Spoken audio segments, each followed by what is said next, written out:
We'll just give 2 minutes just for the latecomers to come, just 2 extra minutes. So we'll start at 2 minutes past the hour.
Are we ready to start? We thought we would do the traditional 2 minutes. Just to get the The Shingatai Masango 2 minute. Yes. 2 minute window. Yes. Of graciousness.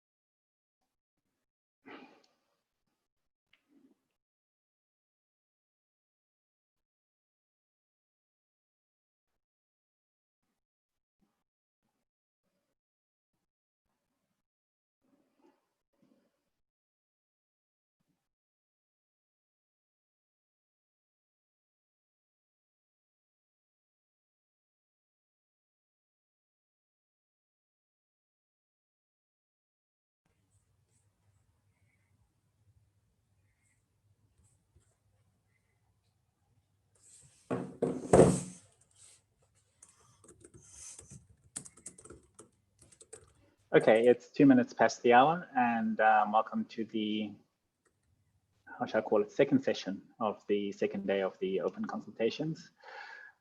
Just a very quick reminder that the session is being recorded and also live streamed through YouTube, and there will be a summary of the meeting probably next week. And there is a transcript available, and that transcript will be made available later on today. Then also, I'd also like to remind you to please keep your microphones muted at all times. And if you want to make an intervention, please use the online request system. If you're unable to use the online request system, as a second option, please put your request at the speaking queue or in the chat, and then somebody from the Secretariat will pick it up. When you take your turn, the chair will call your name to the floor, and please say your name and also the institution which you represent. If you're speaking in your personal capacity, please, you can also say that as well. When you're speaking, could you please speak at a measured pace? I sometimes speak very quickly, but in order for other people whose first language is not English to fully understand you, and also for the transcribers and the interpreters to interpret what you're saying properly, could you please speak at a measured pace? You don't have to speak too slowly, just at a normal measured pace. Thank you. Once you've finished, can you please remember to switch off your microphone so that there's no interference with other people? when they make their intervention. For their interpretation, many thanks to the government of Poland for sponsoring the interpretation for the open consultations. There is a little icon at the bottom of the Zoom screen next to the leave button, at least on my screen, with interpretation. And so all you have to do is to click that button and choose whether you want English or French. We do encourage you, please, if you feel more comfortable speaking in French, please do speak in French. This is what the facility is here for, and would really appreciate it if people would use it. With that, I will give the floor to the chair, Ms. Anniette Esterhuizen, to start the meeting. Thank you very much, Shangatai. Welcome back, everyone. I'm sitting here with a blanket around me. It's a very cold day here in the far southern hemisphere. I just wanted to check quickly, can everyone see the icon for interpretation on their Zoom screens? I'm asking because I can't see it. I don't have it, but that might be a function of how I'm logged into the meeting. So everyone's fine. Good, thank you. I'm watching the chat. Thanks, I feel reassured. And I want to affirm what Shangatai said about thanking the government of Poland for their generosity to make this possible. So the second and the final session of the second open consultation of IGF 2020. We have a short but interesting agenda this afternoon, afternoon being in my time zone, morning for some of you and evening for others. We're going to look at the other two current components of IGF's intercessional work. Remember, we always said that the IGF is not an event, it is a process. And we've looked at best practice forums, and now we'll look at dynamic coalitions, which is a self-organized modality. You'll hear more about that. And we'll also hear from the national, regional, and youth IGFs, of which many of you are part. And then we are going to be visited by important and valued supporters. We'll have an address from Undersecretary General for the Division of Economic and Social Affairs, Mr. Liu. And then we'll have a short address from the host of IGF 2022, Ethiopia, the State Minister of Information and Technology from Ethiopia, also responsible for ICT and digital transformation. And after Mr. Ahmedin Mohammed Ahmed from Ethiopia, we'll have Vice Minister for International Affairs of the Ministry for Internal Affairs and Communication from Japan, Ms. Makiko Yamada. So they'll give us very short inputs, and I think it means a lot to us to have this certainty about hosting for the coming 3 years. Then we'll go into an input from Undersecretary General Hochschild with regard to the roadmap for digital cooperation, and we'll have inputs from some of the other governments who've been part of that process, and then we'll have an open Q&A. And then we'll move to our closing. We'll also have a Q&A after the presentations from the dynamic coalitions and the national, regional, and youth initiatives. So I'm now very pleased to be able to handing over the floor to the coordinators of the Dynamic Coalition, Jutta Kroll and Marcus Kummer. Jutta, you have the floor. Thank you, Andrea, for giving me the floor. My name is Jutta Kroll, and I'm a MAG member in my 3rd year representing civil society. I'm from Germany, and I have the pleasure to co-facilitate the work of the Dynamic Coalitions together with my much more experienced colleague, Marcus Kummer. I hope we can share now the slides that were kindly prepared by Olima Madomi from the Secretariat together with Marcus and me. Luis, can you show us the slide, please?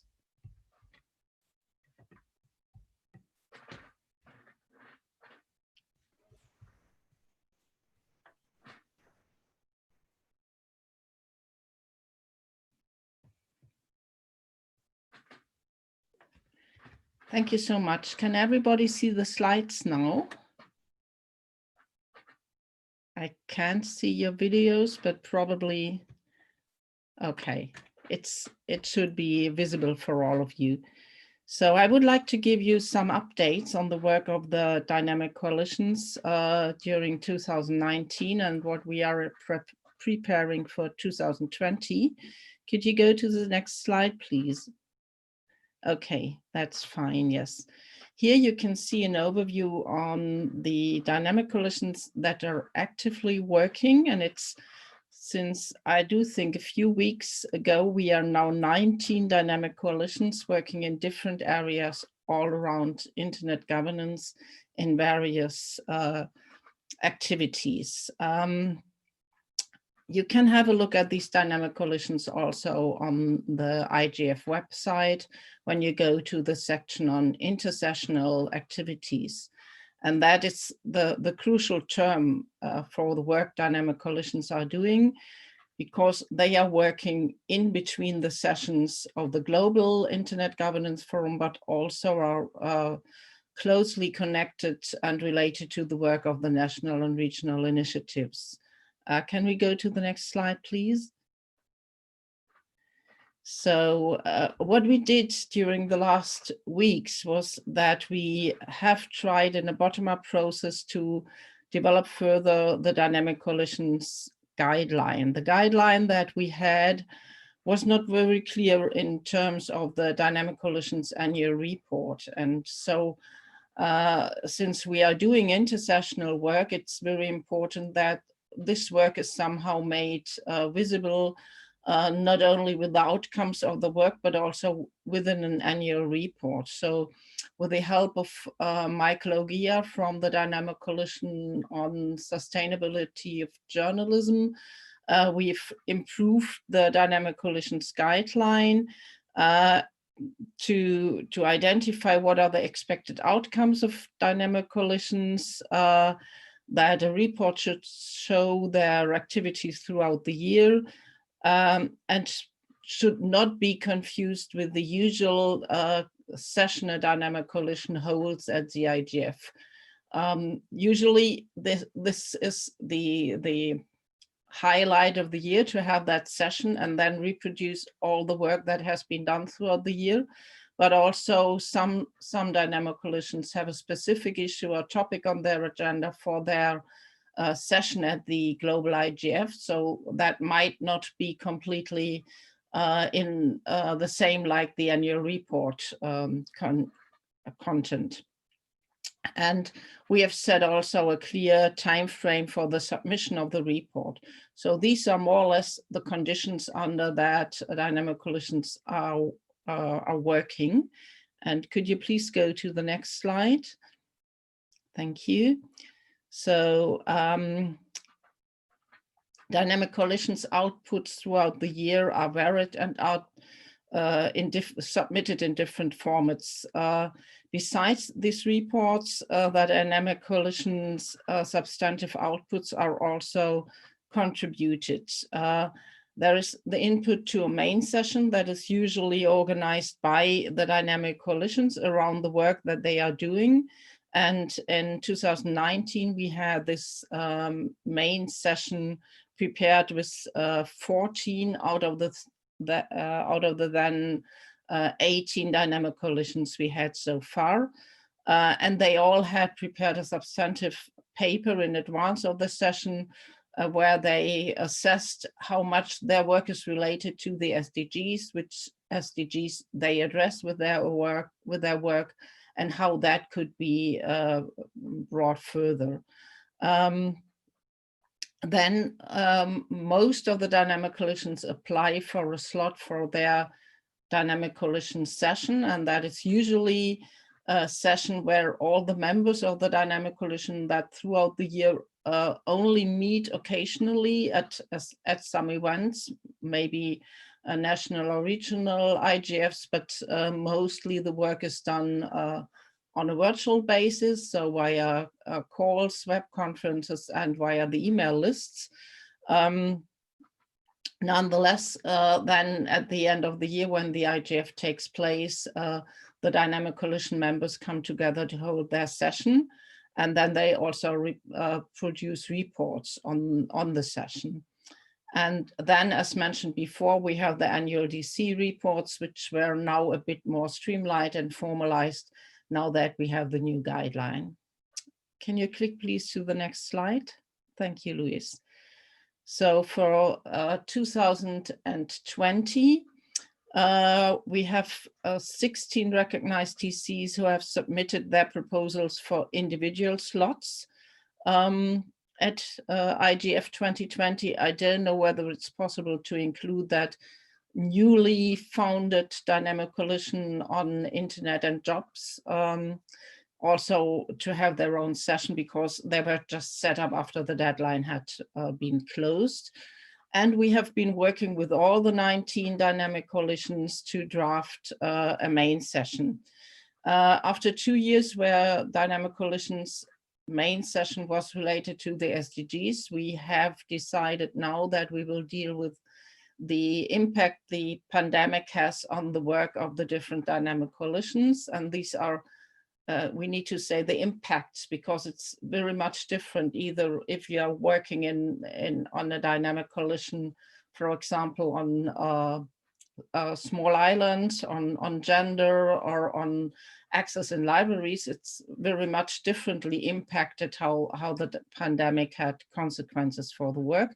We will summarize that all, we will give examples, and we would also like to go a step further beyond the current situation of the pandemic to prepare how dynamic coalitions can help to develop an approach that helps us in maybe further circumstances, maybe other crises, to be well prepared to continue with the work, with the beneficial work for the overall community that the dynamic coalitions are doing, even though we might come under stress with a crisis situation, or like the pandemic is now in these days. I do think that is more or less what I would like to tell you about the dynamic coalitions. Could you go to the last slide, please?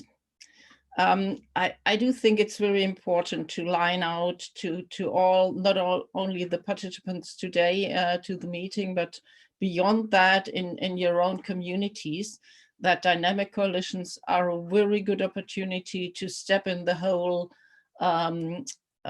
environment of internet governance. It's a low threshold. Nobody will be denied to join a dynamic coalition. The condition is only that you support the work the certain dynamic coalition you have chosen in a way that is appropriate to the goals and the objectives of the dynamic coalition, and that fits also into your own, be it either your individual background or the background of your organization. So it's a very good opportunity to get engaged in internet governance relations, and therefore I highly recommend to check the list of dynamic coalitions, find the relations to the work you are doing yourself, or even consider maybe to set up a new dynamic coalition for a certain area that is not yet addressed by one of the 19 we already have. It's a pleasure to work with dynamic coalitions. I'm very happy to do so. And with that said, I would like to hand over to Marcus. If you have anything to add, you're welcome to do so. Thank you so much. Thank you, Jutta. No, I have nothing to add of any substance except to emphasize what you said. I mean, the dynamic coalitions provide a very flexible format for dealing with any internet governance related issues, and the variety of the many dynamic coalitions that exist now are witness to that. It's proof of concept indeed. And over the past few years, we have really made a great progress in finding more coherent approach among the dynamic coalitions in a very bottom-up process, such as the work that has been underway for streamlining the guidelines on reporting. So we are really much more coherent as a group of dynamic coalitions, and I would second Jutta inviting you all to look at their work and be involved in any area of particular interest to you. Thanks.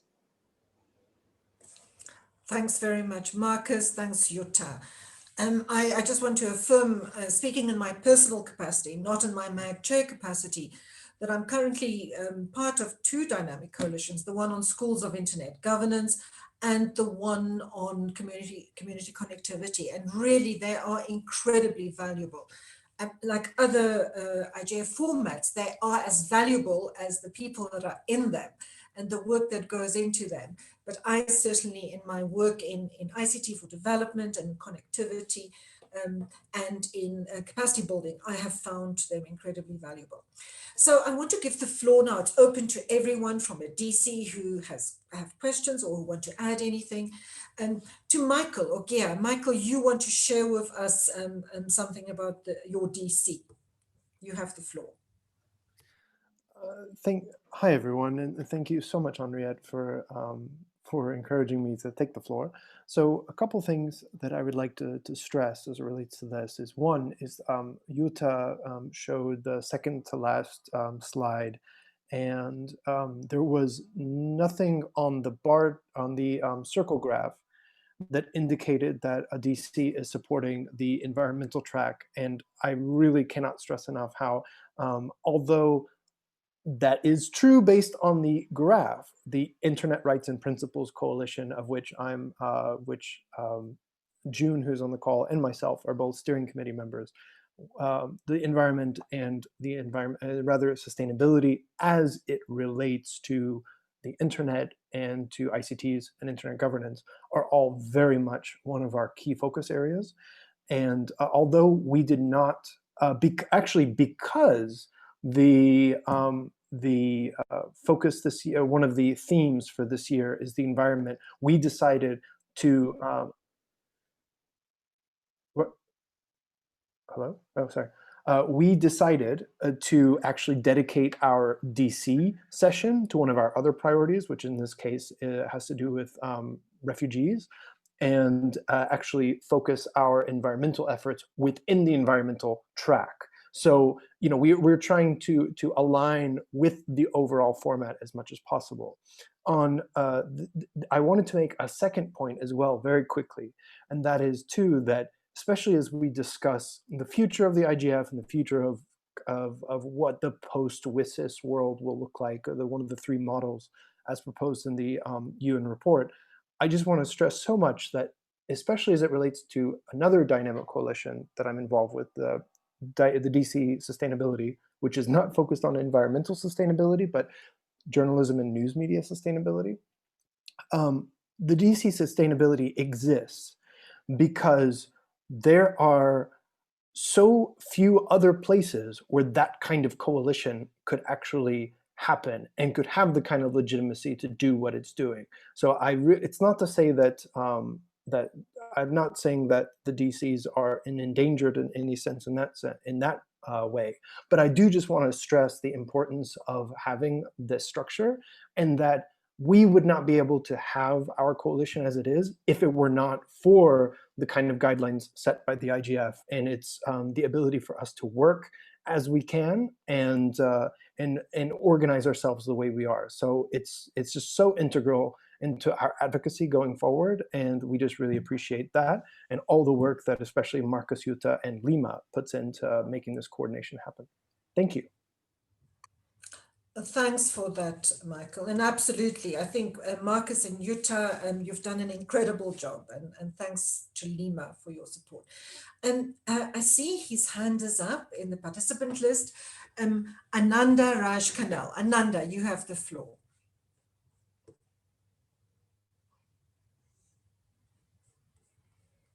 Can you hear me, Ananda? I see your mic is still muted. Yes, thank you. Good. My only comment is that, can you hear me? Yes, Ananda, and please just introduce yourself for the record. I'm Ananda Raj Karnal. I'm a government stakeholder from Nepal. Just one point that this dynamic coalition use child online safety most of the UN agencies, including ITU and UNICEF, use child online protection. So just for the sake of harmony, can we use the same terminology so that people will not be confused? That's it. That's my comment. Thank you. Henriette, if I may add to that request shortly, it's Jutta again from the Dynamic Coalition on Child Online Safety as well, which I was a founding member in 2007 at the Internet Governance Forum in Rio de Janeiro. Ananda, I understand your request, but I do think the name was given in 2007, so that's a long time ago, and I will forward that request to the whole Dynamic Coalition to our next meeting, and probably we can discuss whether we move with the name of the Dynamic Coalition a bit in that way. We've already shifted the focus a bit, not only to child online safety or protection, but also to children's rights in general and to children's right to be protected. So that might be an option to change it. I will forward that to the Dynamic Coalition. Thanks for your question. Thank you. Thanks, Ananda, and thanks, Jutta. Before I give the floor to Vote Dinatris, who will tell us about something that's slightly different from a DC, Anya, are you able to read some highlights from the chat for us?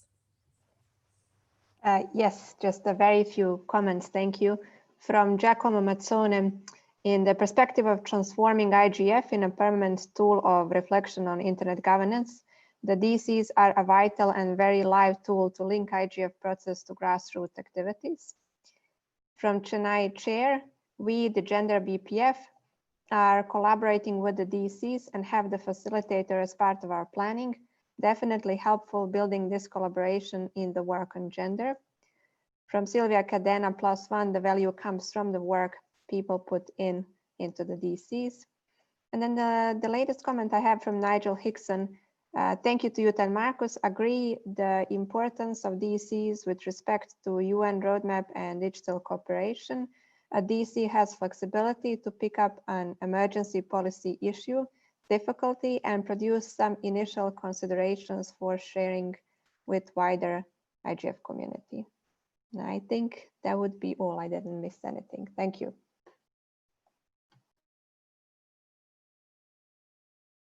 Thanks very much, Anya.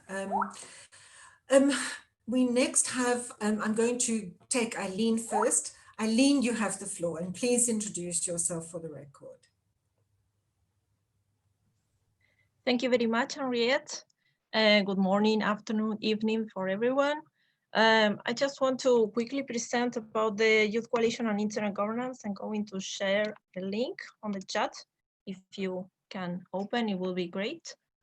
So what we want to present today is quickly about the work of the Youth Coalition on Internet Governance and how we presented DC.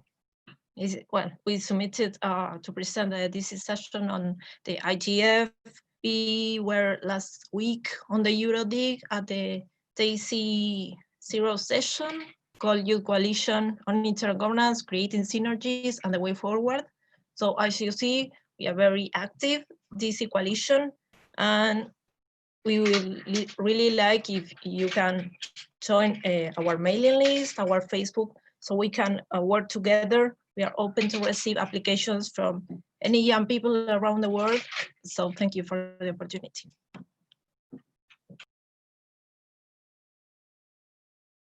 Unmute. Thanks very much for that, Eileen. And when we finished with this DC session, we're also going to talk more about the NRIs.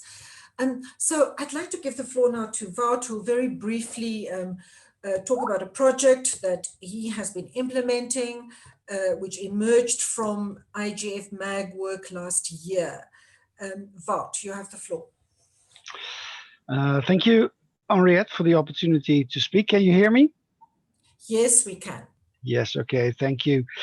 Last year, there was a project on the deployment or adoption of internet and ICT standards and best practices. And that resulted in a report that was presented to the MAG and on the IGF website on the 6th of March of this year. And the question I would like to put to the MAG today is how best to continue the work done there and to follow up on the recommendations and the pressure points identified in the report. So how can we continue this work on internet standards and ICT best practice deployment in a fully inclusive and an equal way where the IGF stands for? So what I would like to suggest to the MAG and ask the MAG is how can we discuss this over the coming days, and is there a support to do so? Let me first take a few steps back and present very, very briefly on the report. That what we try to do is to find reasons for the slow adoption of internet standards and ICT best practices and come up with tangible solutions for them. We were able to work with a few hundred people, dozens of people were interviewed. There were online questionnaires that were answered by all communities involved in this discussion. And what the report presents is basically the aggregated opinions of all people and organizations that have participated. So there's no bias to answers, and it's impossible for everybody to agree to everything simply because it's an amalgamation of all the opinions that were presented in an aggregated way. So what were reasons for slow adoption? Most people said there's no business case, but if you look behind it, there's no pressure on decision takers in industry. There is a lack of education on internet security and ICT, and current actions are simply suboptimal because after 20 years of trying, there has not been a great uptake on the deployment of these standards that make the internet immediately more secure for every single end user, whether institutional or personal. This led to 6 recommendations on how to create these business cases and to 25 pressure points on the decision takers in industry. And I will not present on them here, they're in the report, but to work forward with the suggestions that were made, we need a new sort of format. And what I'm asking the MAG to consider is what is the best format to continue this important work. So would that be a dynamic coalition? Would that be a policy track? Would it be a best practice forum? Or would it be something of a policy incubator, a new sort of format that is suggested in the IGF Plus model? If we look at from there what sort of topics need to be discussed is to create business cases, for example, through creating procurement best practices for industry and for government, so that larger stakeholders have a business model which ask for these internet standards and best practices in IoT and software, etc., to be deployed, to have safe websites when they are built and not afterwards. It will mean that ICT education needs to be changed so that these sort of topics and internet architecture are become a part of in the education of our children. So it means disseminate best practices and including, and that I stress that we've heard that a lot from participants and parliamentarians for developing nations, that they need assistance in this procurement and they need to be trained on the best practices because they often do not know and they're not being offered them by industry. So it could be on current laws. What do current laws actually propose yet? It's not about new legislation, it's not about regulation, but what is possible to put pressure on companies if necessary. That could be through testing with consumer organizations and make them participate in this process. It's a category that is now almost missing in the IGF, and we want to bring in regulators that have expressed interest to look at, okay, how can we start a discussion on internet security and internet standards and ICT best practices, because they are sometimes a part of current legislation already. And they would like to become part of this, as they have expressed to me. So what is the current impact of the report? And I can share with you that it's rather good. that a lot of people have and organizations have let me present or propose to present, but their COVID got in between. But there were presentations for the high-level group at the European Commission on Internet Governance. There was a presentation for the Dutch Parliament. Every single parliamentarian has received the report.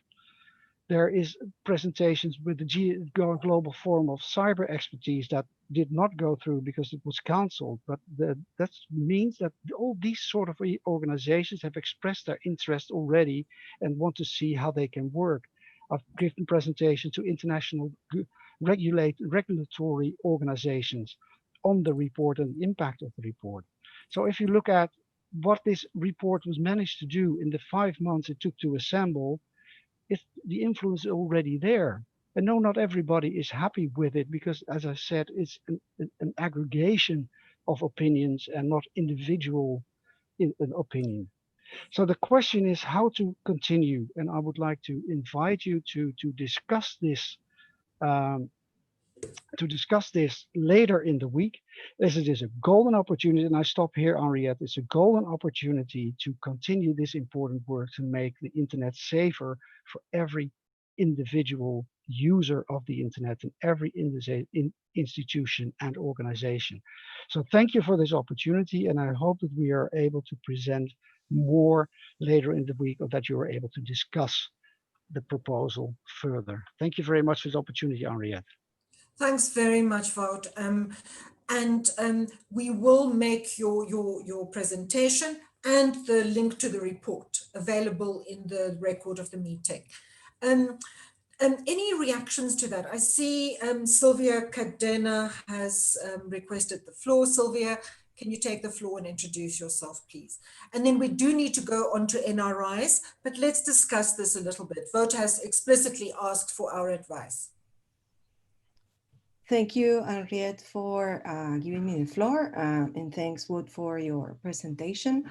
It's very welcoming, I'd say. It's very good to see how persistent you are with your work, and I think the community can benefit from it. As I have expressed directly to you in the past, I think the best mechanism will be to set up a dynamic coalition or a best practice forum to strengthen the mechanisms that the IGF already has in place. I do not support the structure of a separate track for this policy or standards work that is not validated through the community input, as I mentioned before. And I am sure that the existing mechanisms and the ones that are coming through the IGF Plus pipeline, let's say, will find ways to accommodate the work that you've been doing. I think that the dynamic coalition in particular is very suitable because it will allow for those voices that are probably not part of this report to get engaged. I think that one of the biggest challenges for the adoption of standards is completely outside of policy discussions, and is about market share and pressures from the market that are not necessarily discussed in many of the IGF sessions. There are a few sessions discussing business models and initiatives of this sort, but it's not that well. The linkages, let's say, between governance and policy are not that well put together. So I encourage you to follow the DC or BPF approach, and we'll continue the conversation during the MAG meeting if there is time in the agenda for that. Thank you. Thanks very much for that, Sylvia. And I think that it's an interesting challenge for the IGF Secretariat and the MAG to consider, because as we move towards trying to take on board the IGF Plus functionality, we do need to look at taking on different areas of work, but we also have to be consistent with the capacity that we have at the moment and the modalities that we have at the moment. But thanks for that vote. Thanks for the response, Sylvia. And we have 20 minutes left, and now to very, very important part of our meeting, the NRIs, National, Regional and Youth IGF Initiatives. Secretariat, you have the floor. Thank you very much, Madam Chair. And I hope you can see a few slides on your screens that I'm sharing through my computer. Yes, yes, we can. Thank you. So with the NRIs, the IGF Secretariat worked on recording a video message that speaks more in detail about the origin, the background of the NRIs, the overall concept, what do the NRIs do individually and collectively. So the video statement and this presentation that I'm going to share now is available on the IGF website in the agenda section. I'm not going to focus a lot on the past. I'm going to focus on the present and especially on yesterday's day, which I think was excellent in terms of the many inputs the community shared on possible additional collaboration with the NRIs. Very briefly, we're very proud that we at the present time have 129 officially recognized NRIs with 89 countries running national IGFs, 19 regional and sub-regional IGFs, and 21 youth IGFs. We are hoping that by the end of the year, we are going to recognize a few more national IGFs. It could be that the sub-regional IGF covering the regions and countries in the Indian Ocean will be recognized. So very interesting processes happening in the background with the Secretariat and many communities. The geographical spread is very good across continents. That is helping us a lot to understand the priorities on digital policy across many countries and regions, which we can definitely say that they're different. Looking at the more than 80 NRI annual meetings last year, it is without a doubt that the priority on a global scale for the community is with cybersecurity and safety, followed by access and connectivity matters. As I said, I'm focusing on the present moment. Unfortunately, as you know, the COVID-19 pandemic has impacted the IGF and of course the NRIs as well, especially their scheduling. Many of well, actually the majority of the NRIs have decided to either postpone their meetings or to host them online. It is a challenging time, but at the same time, it is a very creative momentum, I have to say. For example, many are rethinking creative, innovative ideas how to host fully online meetings to be equally attractive and easy for participation as the on-site meetings are. EuroDig, as you know, concluded their meeting last year. It was very interesting to see the virtual hosting centers being deployed, and we actually very much enjoyed the fully online meetings. So we're looking forward to see how other meetings will be hosted. For now, there are a few NRIs that reported to us that their countries or regions are to a good extent, if not completely COVID-free. So for example, Vanuatu IGF confirmed that they will be hosting their meeting on site, in addition to a couple of NRIs in Africa. So we will see how the situation will be developing there. Presently as well, the NRIs collectively are focused on organizing the main session. The preparatory process is very much underway since the beginning of the year. The main session, pending the final confirmation of the MAG, will focus on the role of the internet in emergency situations. I can say from this stage that there are a couple of policy areas and process digital policy areas that the NRIs will be looking at. Of course, this session will be taking into account primarily the current momentum, which means it will be reflecting the response of the internet governance processes on local levels to the ongoing pandemic. But we believe that it is also going to focus on the role of the internet in, let's say, state of natural disasters or even terrorist attacks. So there will be quite a diversified aspects covered. In addition to the main session, the NRIs work on organizing 7 collaborative sessions. Those are the workshop-like sessions that are focused on particular topics defined in a bottom-up manner across the NRIs. They're very precious to us for 2 reasons. The first reason is that they allow us to see the local specificities of digital policy in certain countries and regions. on certain topics. But also they're very important long-term speaking for creating trust, and I would say even friendship, good cooperation, good partnership between different NRIs.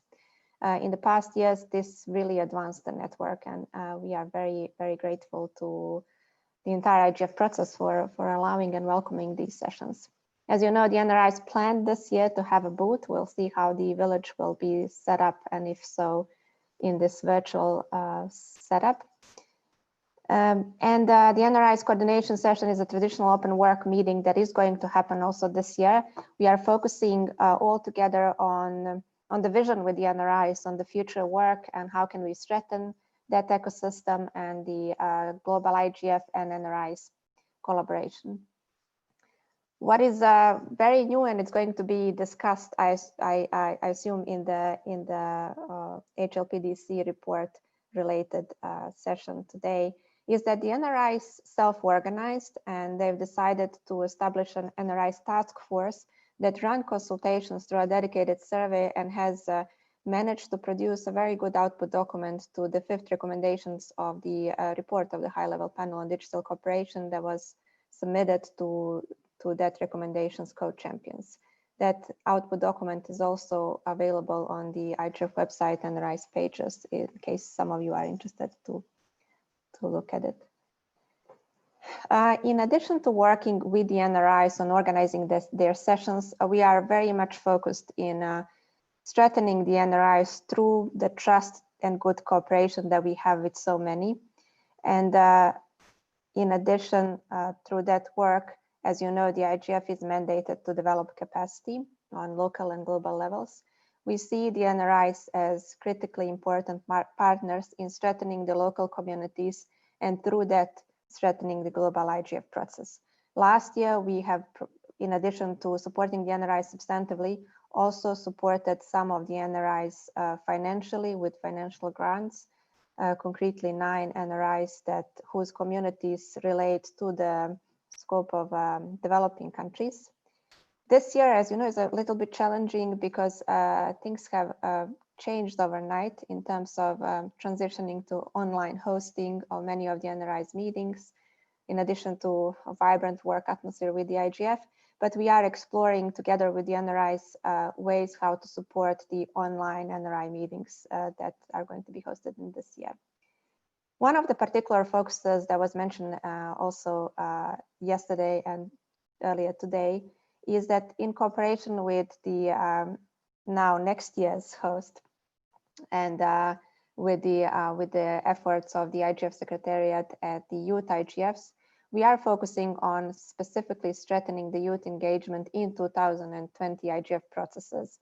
So in short, we will be informing the community about this concrete plan. What we plan to do primarily is to capture all the good practices that exist across the youth IGFs, but also across national and regional IGFs on youth engagement, to cooperate on youth engagement with many stakeholders from the ecosystem, such as, for example, ISOC has an excellent youth-led program, and to try to bring to the annual IGF meeting those good practices and hopefully inspire others to help to elevate our future young experts and leaders. Finally, if you would like to learn more about the NRIs, I advise that you visit the IGF website, the NRIs websites, which are very informative, to write at igf@un.org. That is our team that is more than happy to respond to any questions that you have. Yesterday, just in my closing, yesterday, some of the community members made some excellent references to how can we strengthen the cooperation with the NRIs, particularly this year, due to these challenging times, to have the virtual IGF work on its accessibility. As you know, the fact that we are not traveling doesn't unfortunately remove the matter that we will still face accessibility issues, especially in developing countries where the connectivity is very challenging. So there was a very good idea yesterday shared by community members that the NRIs could act as some sort of our traditional remote hubs where stakeholders could gather in one place where the connectivity could be of a better quality and participate collectively in our meetings. So that's just a food for thought for the next minutes. Thank you very much, Madam Chair, and at the disposal if you would have any questions. Thanks to Anya, and thanks to one of the things I've learned since I've joined as MAG Chair is that everyone in the Secretariat works very hard. But Anya's work on supporting the NRIs is boundless. She's available to NRIs constantly and really puts a lot of time into it. So thanks very much to Anya and everyone else. Lima, can you read any highlights for us from the chat? And then we'll go on. I see people. Actually, let's take the queue first, and then Lima will read to us from the chat. Jennifer Chung, you have the floor. Everyone remember to introduce yourself for the record. Thank you, Henriette. Hope everyone can see and hear me right now. My name is Jennifer Chung. I'm actually taking the floor with a different hat on, not as a MAG member, but as part of the Secretariat of the Asia Pacific Regional IGF. Wanted to echo all the thanks and praise in the chat and have this on record. Without Anya, the NRI network would not be where they are right now. She started helping us and supporting us when we were very few in number, and now we've grown exponentially. So it is really due to Anya's really good and hard work that we are able to be where we are right now. Also wanted to take the floor to thank the IGF Secretariat, because Asia Pacific Regional IGF was one of the beneficiaries of the grants that was given out to support the NRIs in developing countries last year.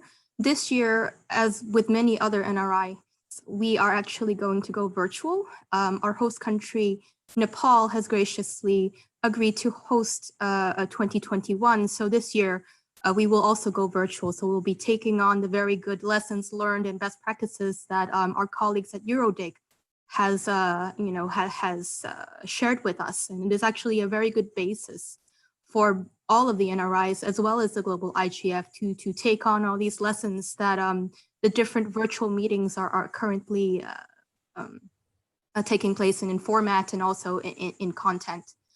One more thing I wanted to highlight is, with the NRI task force, we were able to, with many colleagues within the NRI network, come up with a very fulsome and comprehensive report to add to the recommendations of the UNHL PDC recommendations 5A and B. So I just urge everybody to take a look at that, and really thanks to all of the NRI colleagues, really happy to continue working with all of you this year. Thank you. Thanks, Jennifer. We have very little time left, but I'm going to give the floor to Andrea and Mayen. Jennifer, I'm hoping we can present inputs or highlights from that report later this afternoon. Andrea, you have the floor. Hello, Ariette. Hello, everyone. Good to see you. Basically, just what I was writing on the chat. As we think about the challenges for the next global virtual IGF, I think we have some solutions in-house, and I think the network of the NRIs, they prove extremely valuable in this case. And I also, it's not very likely that we will have a global gathering anytime soon. We have to see how the COVID develops, whether there will be a vaccine, but I see it difficult. So we may enter in a phase where these things will be complicated for the next years to come. And having established regional, national, sub-regional NRIs, the European, the Latin American one, we just heard about the Asian, I think they could be part of a rethink of the global IGF, using those as hubs where sessions can be organized and work streams can be shared across the different initiatives, and they can be kind of all in sync. And in a way, it gives also a different way to look at the IGF Plus recommendation and the other model of the CoGov, no, on getting kind of modular subsets of coordination policy mechanisms. So I think that we have the elements there. Is not clear, is not completely clear to me yet how to do that. But I think it's unfolding as a way to look and to explore. The network is there, the work is there, the commitment is there, and the technology is also there. So why don't we see it? And the IGF is all about the internet and forums. These are two of the three words. Let's see how we can link and make the best use of these experiences, the networks already existing, to get a first of a virtual IGF that it's in a way distributed and takes advantage of the assets that it has in its own environment. So that was my point. And again, just if I can make one praise more to the work that Anya tirelessly does, I have to do that. And not as ICANN, but as part of the nationally Italian IGF, I've seen how much valuable is the work and support she provides to all the NRIs. Thank you. Thanks very much, Andrea. In fact, listening to these comments, it makes me think we need to look at not just the broader architecture of digital cooperation, but at the architecture of the IGF and how that all fits together. So our last speaker in this segment is going to be Mayan. Mayan, you have the floor. Thank you, Andrea. Please introduce yourself. Yeah, I am Mahen Basgopal from Mauritius IGF. So, Henriette, it's good to see you again. And I would also like to join my words to everyone who has said about the IGF Secretariat. Yes, Anya is doing a very good job. What I'm going to share today is that the Mauritius IGF has embarked on a research study. Last year, when we conducted the Mauritius IGF, we just found out that one of the recommendations was that we had some stakeholder gaps within the internet governance process. And what we are willing to do right now is bridging stakeholders gaps and eliminating barriers to participation in the IGF process. I'm just sharing with you that this survey has already started in Mauritius. It will also be extended to the Indian Ocean Islands stakeholders as well. Why we are going for it is I would like to share with everybody that when we talk about IGF, at least we need not to leave people behind. What I'm thinking about is the disabled community, including children. We are also looking at the elderly population. When we talk about internet governance, we need to explore ways to involve all communities. There is a convergence of IoT, big data, and AI, which has a huge potential to benefit the society. There are so many things happening within internet governance that at Mauritius level, and I think it's an idea at global level as well, that we don't need to leave marginalized people outside this group. So I'm just sharing, and I would be happy that somewhere we take into account this idea. Thank you for listening to me. Thanks very much for your input, Mayan. We have 3 minutes left. I don't want to keep Under Secretary General Leo waiting for us, but Lima, please share with us some highlights from the chat. Hello.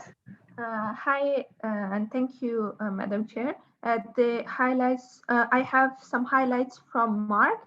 He said, as one of the co-authors of the analysis of the responses to the NRI Task Force survey on high-level panel recommendation, I will provide the meeting with a quick summary of the main points of agreement. Yuta says it's interesting initiative that should be streamlined into the IGF ecosystem. She was talking about NRIs. Giacomo say, I see what would propose as a perfect measure for the future IGF, a trusted repository of best practices on internet for the countries or institutions in need. He also states that DCs are the most flexible tools we have to bring grassroots movements. Thank you, that's all. Hello? Sorry, I was just unmuting. Thanks very much for that, Lima. And I'm sorry we didn't have more time for this session. So everyone, we have to move on now to the next segment of our open consultation and MAG meeting. And I am very happy. It's a great honor for us to have with us Under Secretary General of the United Nations, USG, and the Secretary General for Economic and Social Affairs, Mr. Liu. And Mr. Liu, are you with us? Are you ready to take the floor? And thank you very much for joining us. Wonderful, we can see you. Yes, thank you. You can hear me now? We can hear you clearly and see you clearly. Thank you, Rita. Good morning, good afternoon, and good evening to all colleagues. And thank you, Madam Co-Chair, members of the Multilateral Advisory Group, colleagues, friends from around the world. I'm honored to join you today. 6 months ago, we gathered in Berlin at the 14th annual meeting of the Internet Governance Forum. Today, in this unprecedented moment of the COVID-19 pandemic, we are meeting virtually. This is made possible because of internet connectivity and technologies. As the centrality of what the Internet Governance Forum is about. During these past months, we have witnessed how the pandemic has accelerated the global use of the internet and the digital transformation. It is impacting economies and social lives in so many ways, from telemedicine and distance learning to remote working. We are also encouraged by the resilience of the global internet system during this pandemic, with no major breakdowns. There is increased use and adaptation to connectivity and information sharing within and among governments, businesses, health workers, and the public.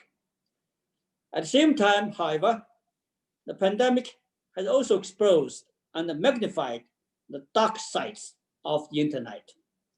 We see various undesirable economic and social trends, especially the spread of misinformation, cybersecurity, and data privacy issues, as well as persistent digital divides. Half of the world still does not have meaningful access to the internet.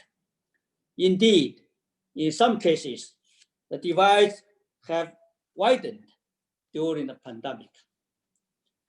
Distinguished MAG members, this speaks to the need for the IGF to step up its role and to fully deliver on its mandate. As reminded by the UN Secretary General, the internet is a powerful and essential global public good. It therefore requires the highest possible level of international cooperation. Last Thursday, the Secretary General launched his roadmap for digital cooperation, supporting various measures to enhance IGF. Yesterday, I submitted a note to the Secretary General outlining how we are going to follow up his roadmap in enhancing IGF in collaboration with all stakeholders, including the MAG members. Dear colleagues, in some areas, we have made headway, such as the high-level ministerial segment and the first ever parliamentary track convened in Berlin last year. And the growing network and the links among the global IGF and the regional, national, subnational, sub-regional, and the youth initiatives, or the NRIs. The United Nations Department of Economic and Social Affairs, the DESA, is fully committed to support capacity development efforts, especially through the NRIs, together with other organizations. These efforts include providing grants to support annual meetings of NRIs in joint global, regional, and national interlinkages, and leveraging the network effect of the NRIs by working together with other IG-related organizations. In other areas, there's much more to be done. For example, there's need to better integrate intersessional work to enhance the visibility of the IGF and to address its long-term sustainability and the resources necessary for increased participation of stakeholders, especially those from the developing countries. This year, the 2020, marks the halfway point of IGF current mandate, ending in 2025. It is both timely and critical for us to reflect on past success and the lessons learned. I invite MAG members and all interested stakeholders to work with us and come up with concrete solutions for stronger IGF. Distinguished MAG members, the 15th meeting of the Internet Governance Forum, IGF, will now be held online in November. Indeed, the COVID-19 global pandemic is requiring of everyone an unprecedented response to work together on the way forward and map out a positive turning point. In programming this first ever virtual meeting of the IGF in November, I welcome your ideas and proposals. I invite you to innovate and highlight the central role of the Internet in this global crisis, along with concrete outcomes for consideration by the United Nations General Assembly and other global, regional, or national forums and platforms. I welcome your engagement with IGF Secretariat and UNDESA in the preparation of the forthcoming IGF in November. In this context, I express my special appreciation to the government of Poland for extending its offer to host the physical meeting of IGF in 2021 instead. It's also important for us to bring future meetings of the IGF to all geographical regions. In this context, I also thank the government of Ethiopia, who has offered to host the 17th meeting of IGF in 2022, supported by the United Nations Economic Commission for Africa, and to the government of Japan, who has offered to host the 80th meeting of IGF in 2023. The relevance and success of the IGF is contingent on the continued engagement of all stakeholder groups, with the participation of the international and the intergovernmental bodies, across sectors, across disciplines, and across generations. Dear colleagues, collectively, we have important responsibilities to fulfill to ensure successful outcomes of the IGF in 2020 and in the coming years. I wish you all a vibrant, successful, and outcome-oriented meeting. I thank you. Thank you, Madam Chair. Thank you very much, Mr. Liu. I'm not sure if you can see, but there are comments in the chat that really thank you for being with us in person and not sending us a pre-recorded message. which is what important people normally do. So we really feel very honored by having your presence with us. We now have with us, I hope he's ready to address us. I'm very happy to welcome the Minister of State from Ethiopia, Minister Ahmedine Mohamed Ahmed, from the Ministry of Innovation and Technology.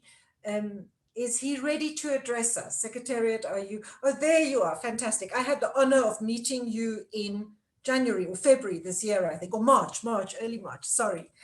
You have the floor. Thanks very much for joining us. Thank you.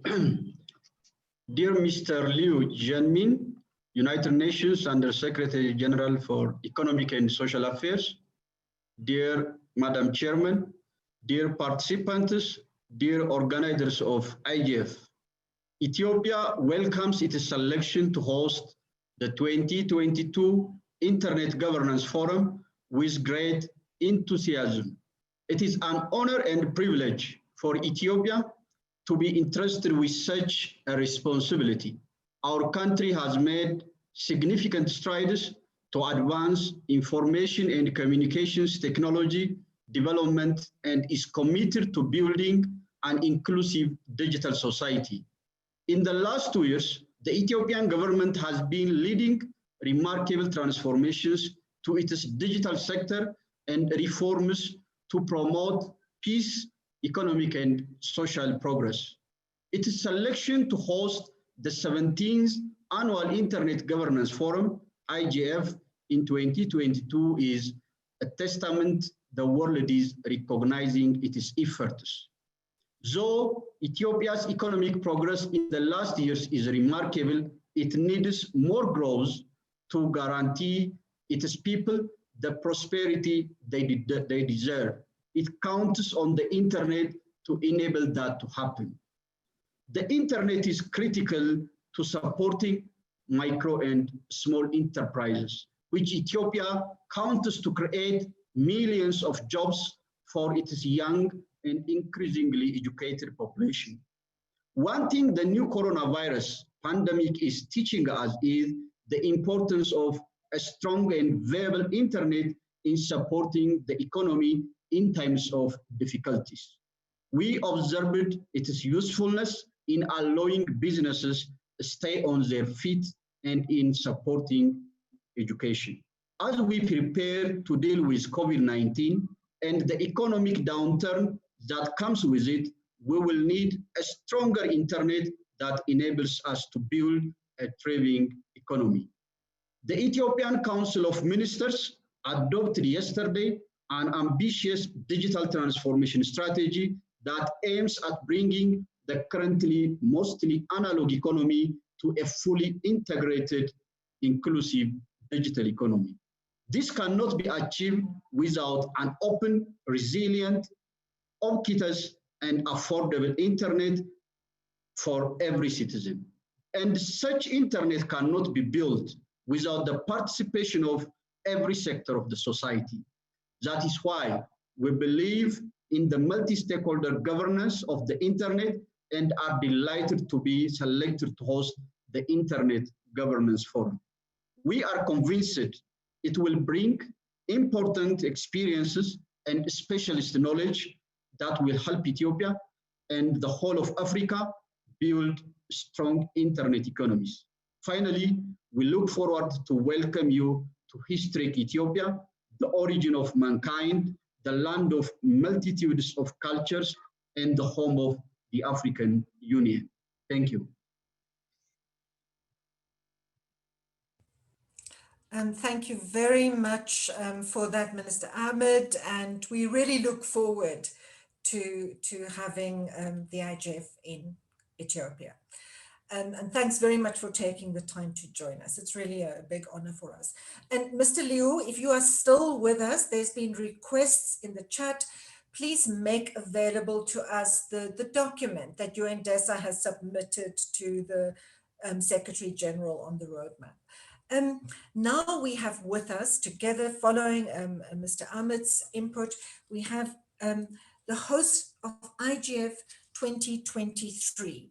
We have Japan committed to be the host, and I hope she's online, Secretariat. Is she ready to take the floor? We have Ms. Makiko Yamada. You have the floor. Thanks very much for joining us. Go ahead. Thank you, Madam Chairperson. And so dear Undersecretary General Mr. Liu, it's my great honor here to address at the MAG meeting, on the occasion of the MAG meeting.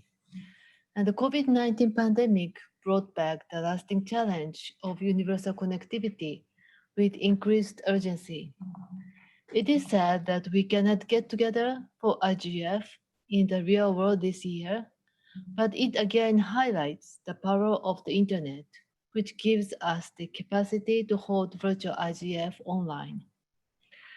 The internet access can be seen as a part of fundamental human rights that provides the essential foundation for sustainable social activities, including medical care and as well as education. And Japan has been hoping to host IGF in our country with the objective to accelerate inclusive development of the internet even further, and we welcome the decision of the United Nations DISA on Japan's hosting of the annual meeting in the year 2023. The UN Roadmap for Digital Cooperation, launched last week, presented the urgency of extending connectivity as well as the importance of strengthening capacity building and trust in digital society in making our efforts towards inclusive global digital society. Japan very much welcomes these elements as coherent with our digital policy instruments, such as Society 5.0 and Data Free Flow with Trust, DFFT. We will embark our preparation towards strengthened IGF with inclusive and productive approach in line with the recommendations in the roadmap for the advanced multi-stakeholder platform, and will make our contribution to promoting global digital cooperation. Thank you very much. Thank you very much, Vice Minister Yamada. It's you and Minister Ahmed probably cannot see the chat, but people are discussing very enthusiastically about going to Africa and then going to Japan. This really means a lot to us and to the IGF community, and the different contexts, the different realities of different host countries and host governments. That contributes enormously to the content of the IGF and the outcomes of the IGF. So it's really important to us. And thanks very much to both of you and to both your excellencies for being with us live, as well as Secretary General Liu. I'm very sorry I cannot give you more time and we can't ask questions, but please, if you are able to stay with us, we will next be moving on to a discussion of the roadmap for digital cooperation, and Undersecretary General Fabrizio Hochschild will join us. So thank you very much. And I wonder if we can't all switch our mics on and just give applause to Ethiopia and Japan so they can hear how excited we are about this. Thank you so much. Thank you so much. Thank you. Congratulations. Thank you very much. Warmest congratulations. Congratulations, man. This is really good news. All the best. Congratulations, Ethiopia and Japan. Congratulations, Ethiopia and Japan. Congratulations, Ethiopia and Japan. See you soon. See you soon.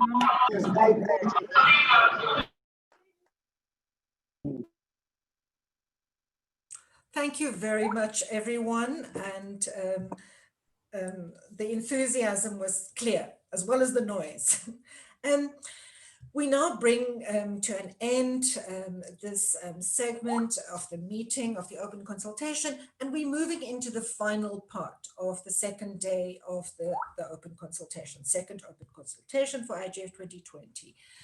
And I'm really, I assume he's with us to give the floor to someone who's been working extremely hard. Any of you involved in internet governance would have noticed that he's been working round the clock, probably in preparations, but also in giving reports.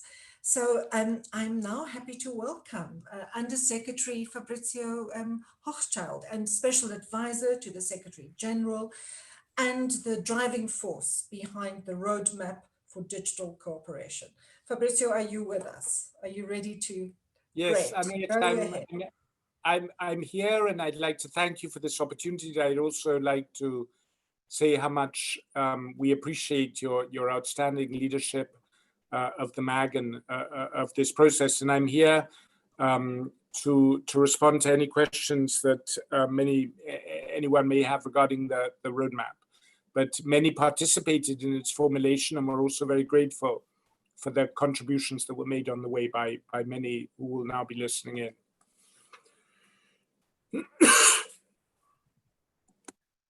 Fabrizio, before we open to everyone, there's just one thing I'd like you to share with the participants. I think it's important for us as an IGF community to not forget the big picture of the roadmap for digital cooperation. So maybe if you can just give a short overview of obviously the architecture for digital cooperation is a big part of it, of the roadmap, and we hope to be part of that. But I think there are other aspects of the roadmap, the 8 areas that are also very important. So if you can just run through them briefly, I would appreciate it. I think the background to this is that we're dealing, and many of you know this much better than I. I'm new to this area. I'm a veteran in the UN, but new to this area.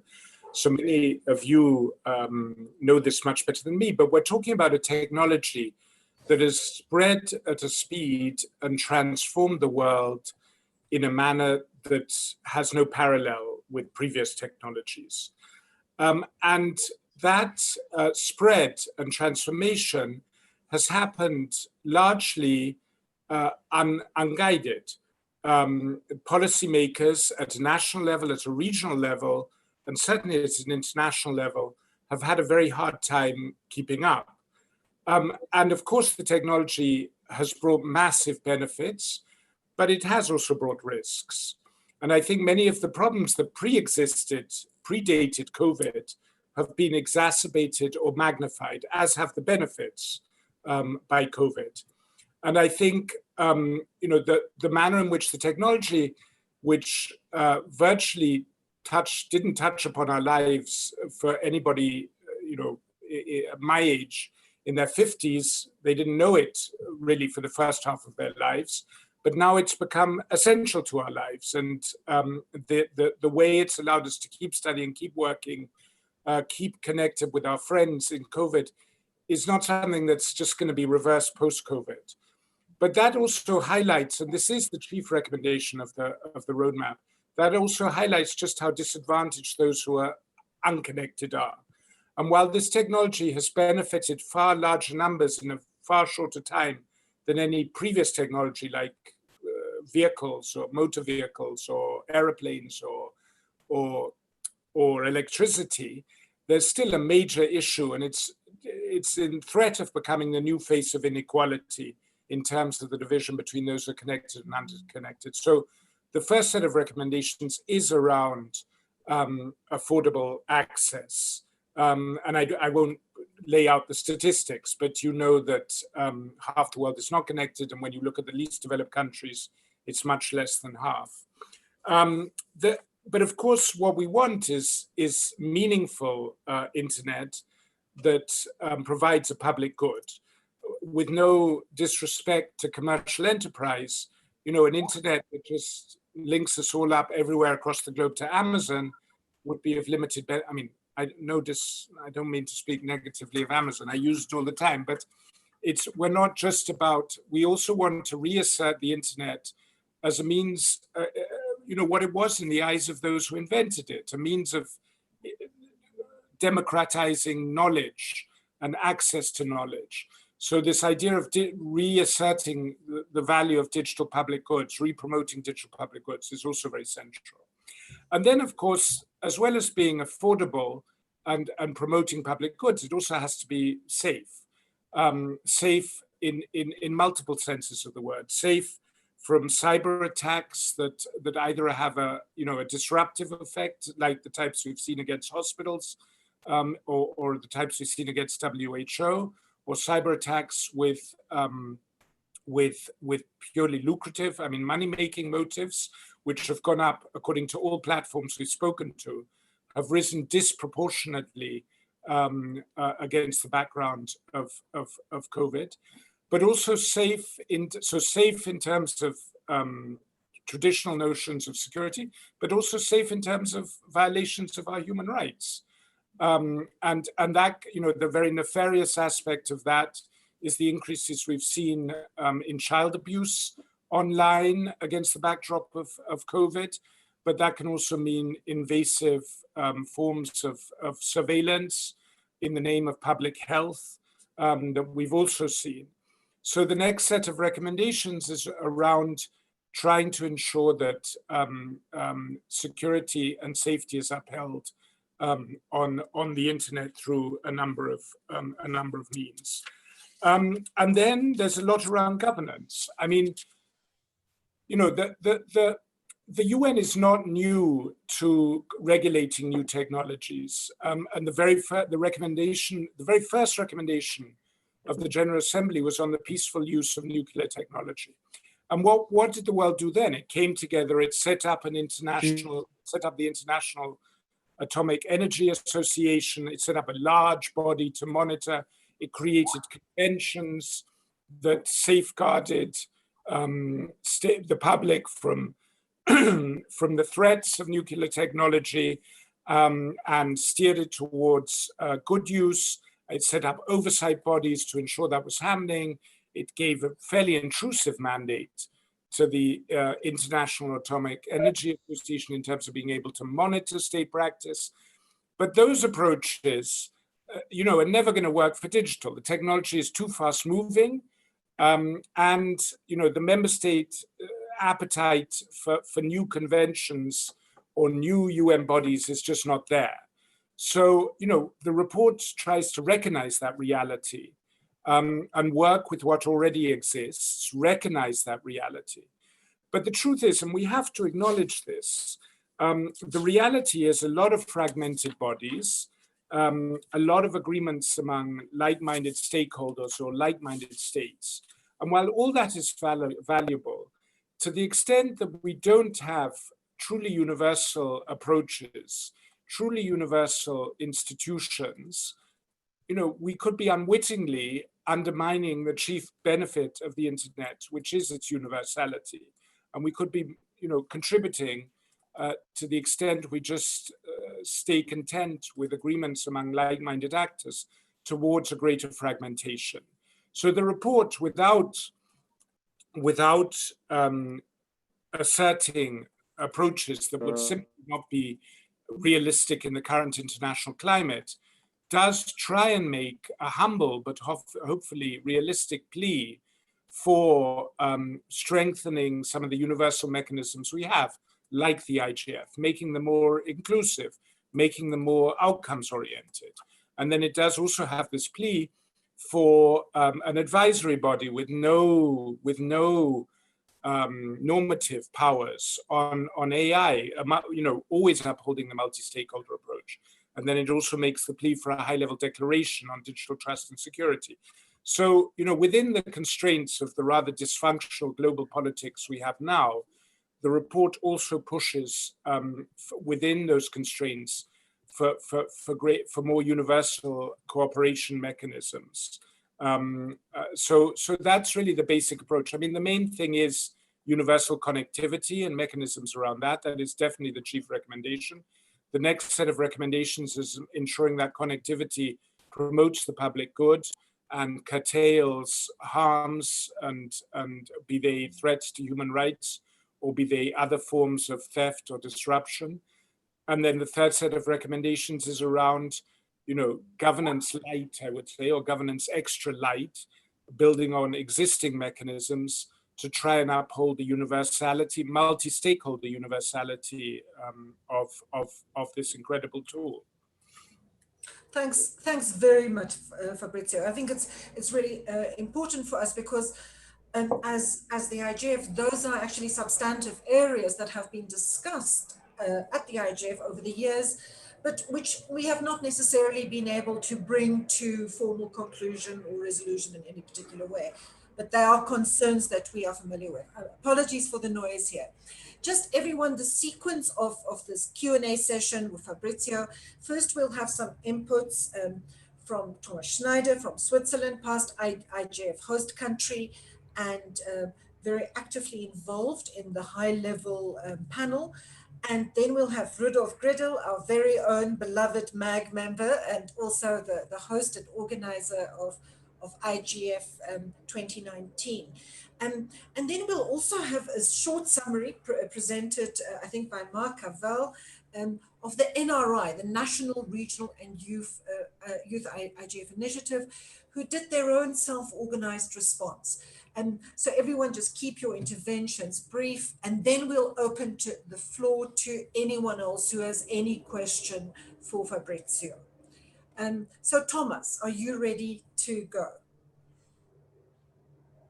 Thank you. I hope you can hear me. Can hear you and see you, and you've got Excellent. a tie on today. Yeah, I put that on only for you, only for you. So I'm in an office in Bern where I'm normally not. So yeah, I hope that this whole thing works. As some of you may have seen or heard, our president of the Swiss Confederation, Ms. Simonetta Sommaruga, expressed a few ideas already during the launch of the roadmap last week, where she also referred, of course, to the Corona crisis and compared it to a magnifying glass that would, let's say, put the essence or the priorities a little bit easier into our focus. And also that the crisis has acted as an accelerator for digitalization, and that we know that technology itself is neutral. Whether the effects or the use of technologies are good or bad depends mainly on the intentions of the people that use it. So if it is used with good intentions and successfully, there are many opportunities to achieve the UN Sustainable Development Goals more efficient, better, faster. Unfortunately, of course, if these technologies are used with bad intentions or with particular interests, they can be used to gain power or control over people, to spread misinformation, to disturb democratic processes, and so on and so forth. So what is important for us is that digitization must be put at the service of all people from all over the world. They need to have a voice in shaping digitization through shaping digital cooperation and governance. So what do we need to do today? We have 15 years ago, we have agreed at the World Summit on the Information Society, we have agreed that we need a space for inclusive dialogue among all stakeholders, and we have created the IGF, which is a platform for multi-stakeholder dialogue, which is unique in the sense that it's open to everybody. You don't need to ask for permission, you can just participate. Today, 15 years later, this dialogue is still necessary, but we have the feeling that is, like many others, that is no longer sufficient. So we need now to go one step further and develop a space where we, and by we, I mean all stakeholders in their respective roles and responsibilities, can develop shared rules together. Last year's recommendations of the high-level panel on digital cooperation, they have been an important milestone recommending steps forward.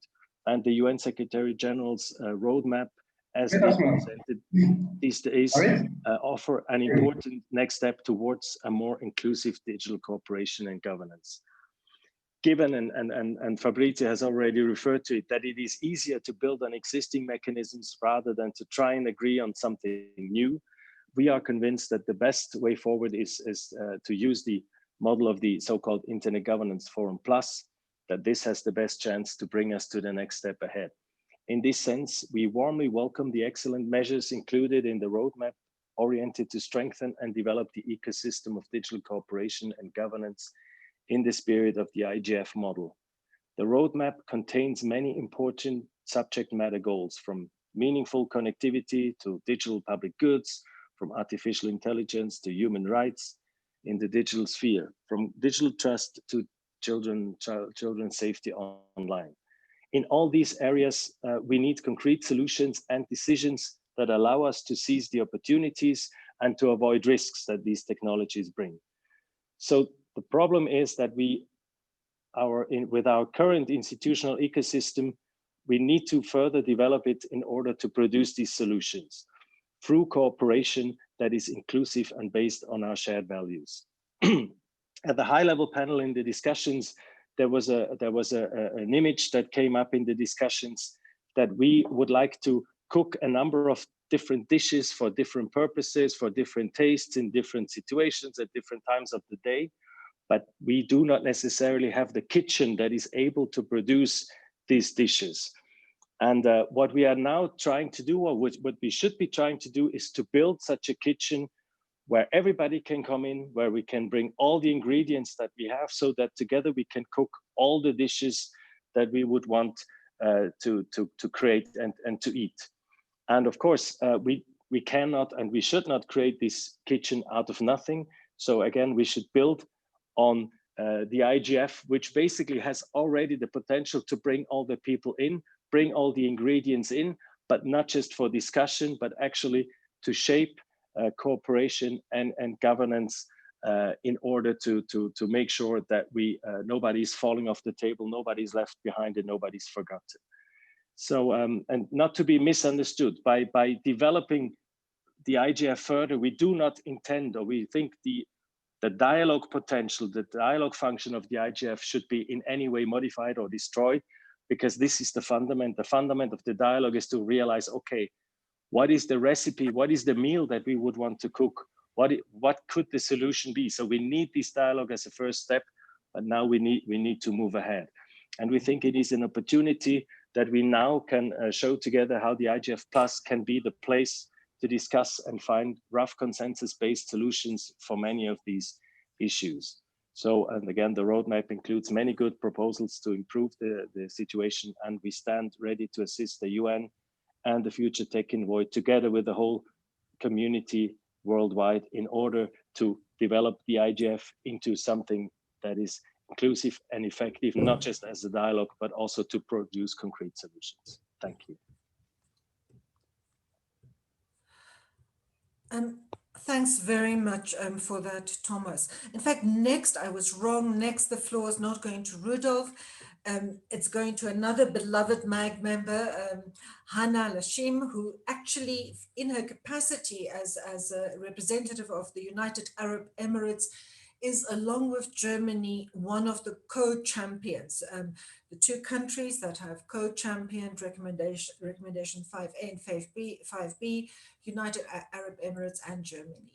And Hannah has been an active member of the MAG, so understands the IGF very well. Hannah, over to you.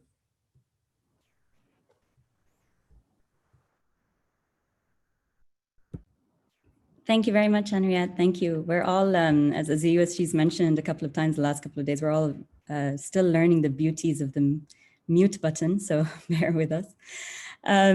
Thank you all so very much I really have to say to everyone listening, for your active engagement really from the beginning. But special thanks, of course, to our co-chairs, Germany and the Executive Office of the Secretary General. It's been a true privilege to be able to work with you on this process. And we're very happy to be able to build on the great work that's coming out of the roadmap.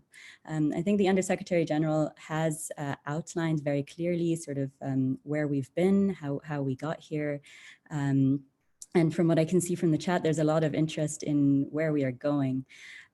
So I'll start with perhaps a little, since that's, I know what everyone's interested in. The short term of where we're going, at least as our role as co-champions, is that we are taking in the rich inputs that we've received from within and beyond the IGF community in order to come up with hopefully some more concrete next steps that to concretize really what's suggested in the roadmap and start to work towards implementing the models suggested in the high-level panel on digital corporations report.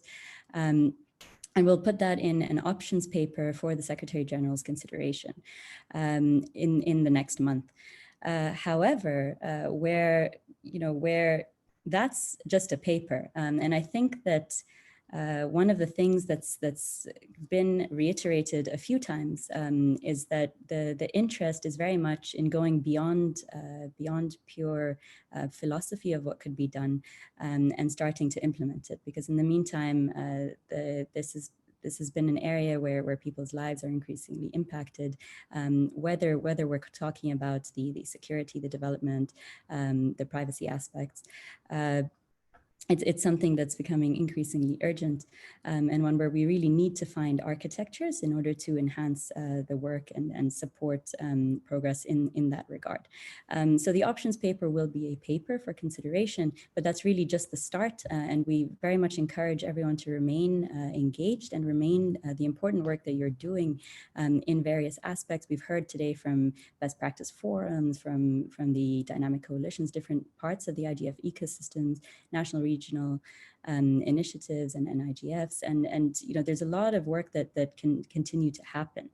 And now that I've addressed, I think what everyone really wanted to hear, I think that I do want to take some time to give due thanks, especially to Undersecretary General Fabrizio Hochschild and your team, Yuping, Jason, Jamal. It's been fantastic to work with you, and we hope to continue to be able to support your work going further, as this question of really how to cooperate on digital cooperation is something that we heard way back in 2017, and we were very honored to be able to work with Switzerland at the time in consulting with over 120 countries and multiple stakeholders beyond the UN on what it is that they think is missing in the current system of internet governance. And the one answer that kept coming back is this idea of systems of cooperation, this idea of how we cooperate. There are, as the USG has mentioned a couple of times in the last week, there are a multitude of bilateral, regional, stakeholder-specific or sectoral initiatives, and these continue to grow, and that's very valuable. But at the individual level, when it comes to an increasingly global and increasingly interdependent world and the age of digital interdependence, that's not sufficient. But it's also not a given that there has to be a one-size-fits-all or a one-space-fits-all solution to this answer. And that's why, as co-champions, we've been keeping our ears open and keeping the options open in terms of which model of the three could be interesting, how it might be implemented, and a large focus has been on how we can strengthen and enhance the IGF, but we've also heard interest beyond that of what could be done. And workable models are ones that we've been listening for, and we will continue to listen for moving forward. So you've all, I'm sure, also heard, and as our Crown Prince mentioned, and we were very honored that he could be there for the launch of the roadmap. It's now, the time for accelerated cooperation in the right spaces, and we now have the roadmap, but the challenge is now to actually build the road. I hope you'll all join us in building it, and I hope you continue your important work moving forward. Our consultations are now largely over, as we need to start writing, but we do, of course, encourage you to go beyond to your own networks and to see what all actors can do. Thank you so very much, everyone. And very, very happy to be able to hand over to my twin in this endeavor, which is Rudolf Griddle. Please go ahead. Thanks very much, Hannah. Rudolf. Do you hear me? Do you see me? Hello? We can hear you, and we can see you. Okay. So Hello to everybody, also from Berlin. Thank you for you, Henriette, and to the IGF Secretariat for organizing this very smoothly going online MAG. I'm really impressed. And thank you, of course, to Undersecretary Hochschild for taking the time to explain to us the thinking and thoughts of you and the Secretary General. We were very pleased by the roadmap when it has been published. And Henriette, you asked a little bit for the bigger picture. And I think we are, as Hannah said, not at the end with this roadmap and the options paper to come, but at the beginning or the middle, at least, of a process that will, at one point in time, end up in what we will probably call the Business Plus 20 process, because in 4.5 years' time, we will be 20 years from the Business Summit and also from the mandate that had been adopted by then. And it is very important to start now with a broad consultation, with a regionally and multi-stakeholder-wise diverse consultation with everybody involved to see where can we get, how shall we adapt the existing system that Fabrizio Hochschild said it has been set up at a certain time and that was very well fit at the time. How can we adapt it to the time that we will face now and in the years to come? And for that, the process that started with the high-level report, with the roadmap, and with the options paper that has been mentioned, will be an essential one. But I would like to say in this context that I think that the IGF and the MAG itself can play an important role. We will hear something about the input by the NRIs, who were actually very pleased to have this input. It was very substantial, it was very diverse. It is something that we cherish and value a lot, and we will hear more about it in the next intervention.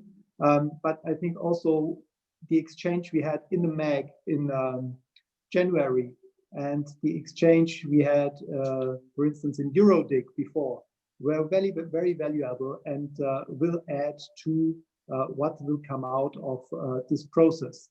So as a co-champion, of course, it is not our role to formulate national positions and to have our own opinion being on the forefront, but we see ourselves as honest brokers of what we get as inputs. And it has been said before, the IGF Plus model seems to be the one where everyone can gather around and where we need to build upon. And it is also clear that it will not be an exclusive exercise. We will have to add elements from the other proposed models, and we will need to do out of it a good common structure and architecture for the years to come. And the most important questions that we seeing are multi-stakeholders must be involved at all times. Bottom-up process must be kept alive. At the same time, many people are calling for a clearer agenda setting, a leaner agenda of the IGF, and also for better interaction between the discussions going on in the IGF and the decisions being taken elsewhere. I think there we have to find some kind of linking mechanism, and that will be a challenge, of course, to everyone, but I think we will get there. And we learned in Berlin also that the implication of everybody from the political sphere, parliamentarians, ministers, secretaries of state, and vice ministers, has been very fruitful and enriching for the IGF. So I think that's also something, and we heard it a lot from the inputs, that we should keep and try to somehow maintain. I hope that we will be able to present to the SG an options paper by the end of July. If it is a few days later, please bear with us. It is a lot of inputs that we have to process, but By then, as I said at the beginning, the process will not be over. It will be another step in a larger picture, and I hope that the IGF and the MAG will play an essential role as it has before in this process. Thank you so much for the time being, Annette. Thank you very much to Rudolf and Hannah and Thomas. And Fabrizio, before we go on to other questions, there are several in the chat, but did you want to respond to these three inputs before we move on? Well, briefly, first of all, I wholeheartedly agree with everything that's been said.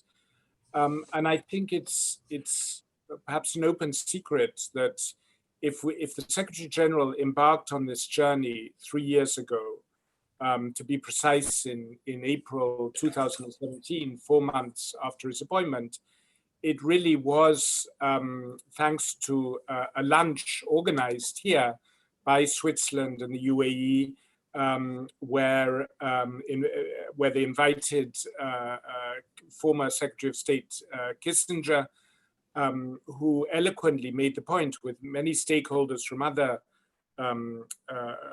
parts of the world, that the world was facing a dangerous combination of a rapidly accelerating technology without adequate thought or policy frameworks to ensure that it was entirely beneficial. And the UAE and Switzerland were very instrumental and key supporters of the high-level panel. We were very privileged to have Doris Leuthard, the former president of Switzerland, on the panel, as well as a very distinguished UAE minister, the Minister for the Future, very aptly. And they've been steady supporters throughout. And we were also very privileged to have President Samaruga at the launch, and also the Minister of AI from the UAE.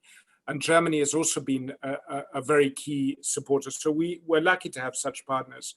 But I would emphasize what all have said. I mean, the roadmap is exactly that, a roadmap. And to quote Hannah, we have the roadmap, but the challenge is to actually build the road. And to quote Rudolf, this is another step in a larger picture. This is a milestone in what is going to be a very, very long and hard road. We have no delusions about how easy it's going to be to get universal connectivity. We have no delusions about how easy it is to get international understanding and a common pronunciation on principles that should guide digital trust and security. Those are some of the tasks are politically fraught, some of the tasks are logistically fraught. One thing is clear, that if we maintain the unity of purpose, if we maintain a multi-stakeholder, geographically diverse unity of purpose, we will make a lot of progress. So the road is long, but I have no doubt we'll make good progress on it if we can continue working as well together as we have thus far in the formulation of the roadmap across regions and across stakeholder groups. So, we're in this, the Secretary General, having been, pushed on this road, is in this for the long term. And we hope very much that we can continue working all together in the long term, because that's what it will take. Thanks, Fabrizio. It definitely takes time. For those of us who have been part of the existing process since the WSIS, it is building cooperation and partnership in this way does take time. And often the changes and the achievements are incremental. But we know it can be done. And I'd like to ask the Secretariat, I can't see the speaker queue at the moment, but there are various questions in the chat. So Lima, can you read the questions in the chat for Fabrizio to respond to? We'll take this round of questions. I see there's a long speakers queue, and then we will move on to, let's finish this queue, close it for now, and then we'll have the NRI input briefly. Lima, are you ready? Hi, Henriette. Yes, I am ready, but there is a lot of questions. I'm not sure if I should go first or because there might be some of them already in the queue. That's a good idea. Let's do that. Let's start. And will you just please keep note? There are some people who questioned in the chat who said that they cannot take the floor. So if you can just take note of those, but let's move on, and I'll give the floor to Jutta Kroll. You'll be our first speaker. Go ahead, Jutta. Thank you, Madam Chair. I'm Jutta Kroll, MAG member, my third year representing civil society. I'm from Germany. I wanted to thank Undersecretary General Fabrizio Hochschild and all the other people working around the roadmap and the report for the special emphasis that was given to child protection, which is an issue that only can be solved by cooperation. Child rights advocates around the world have very much appreciated that the report refers to the UN Convention on the Rights of the Child. And you may already know that the Child Rights Committee is working on a general comment on children's rights in the digital environment. So there is a very close link between these activities. What we've seen with the COVID-19 pandemic, it has a huge impact on children's lives. And that is not only in regard of their rights to protection, but also in regard of their rights on freedom of speech, on peaceful assembly and association, but also their rights to privacy, and especially their right to education is impacted by COVID-19. The digital divide has become more obvious in these times, and it's very urgent that we react to that, to be better prepared to overcome the digital divide and to be better prepared in times of crisis, and also in times of the new normality that we hopefully will get back to. So thanks again for putting so much emphasis on children's rights and on their right to be protected. Thank you so much. Thanks, Jutta. Next we have Esteve Sanz, and Esteve, just introduce yourself for the record, please. Of course, just checking, can you hear me? Can you hear me? Yes, we can hear and see you. Perfect. So thank you, Chair. Thank you, Mr. Undersecretary. My name is Esteve Sanz.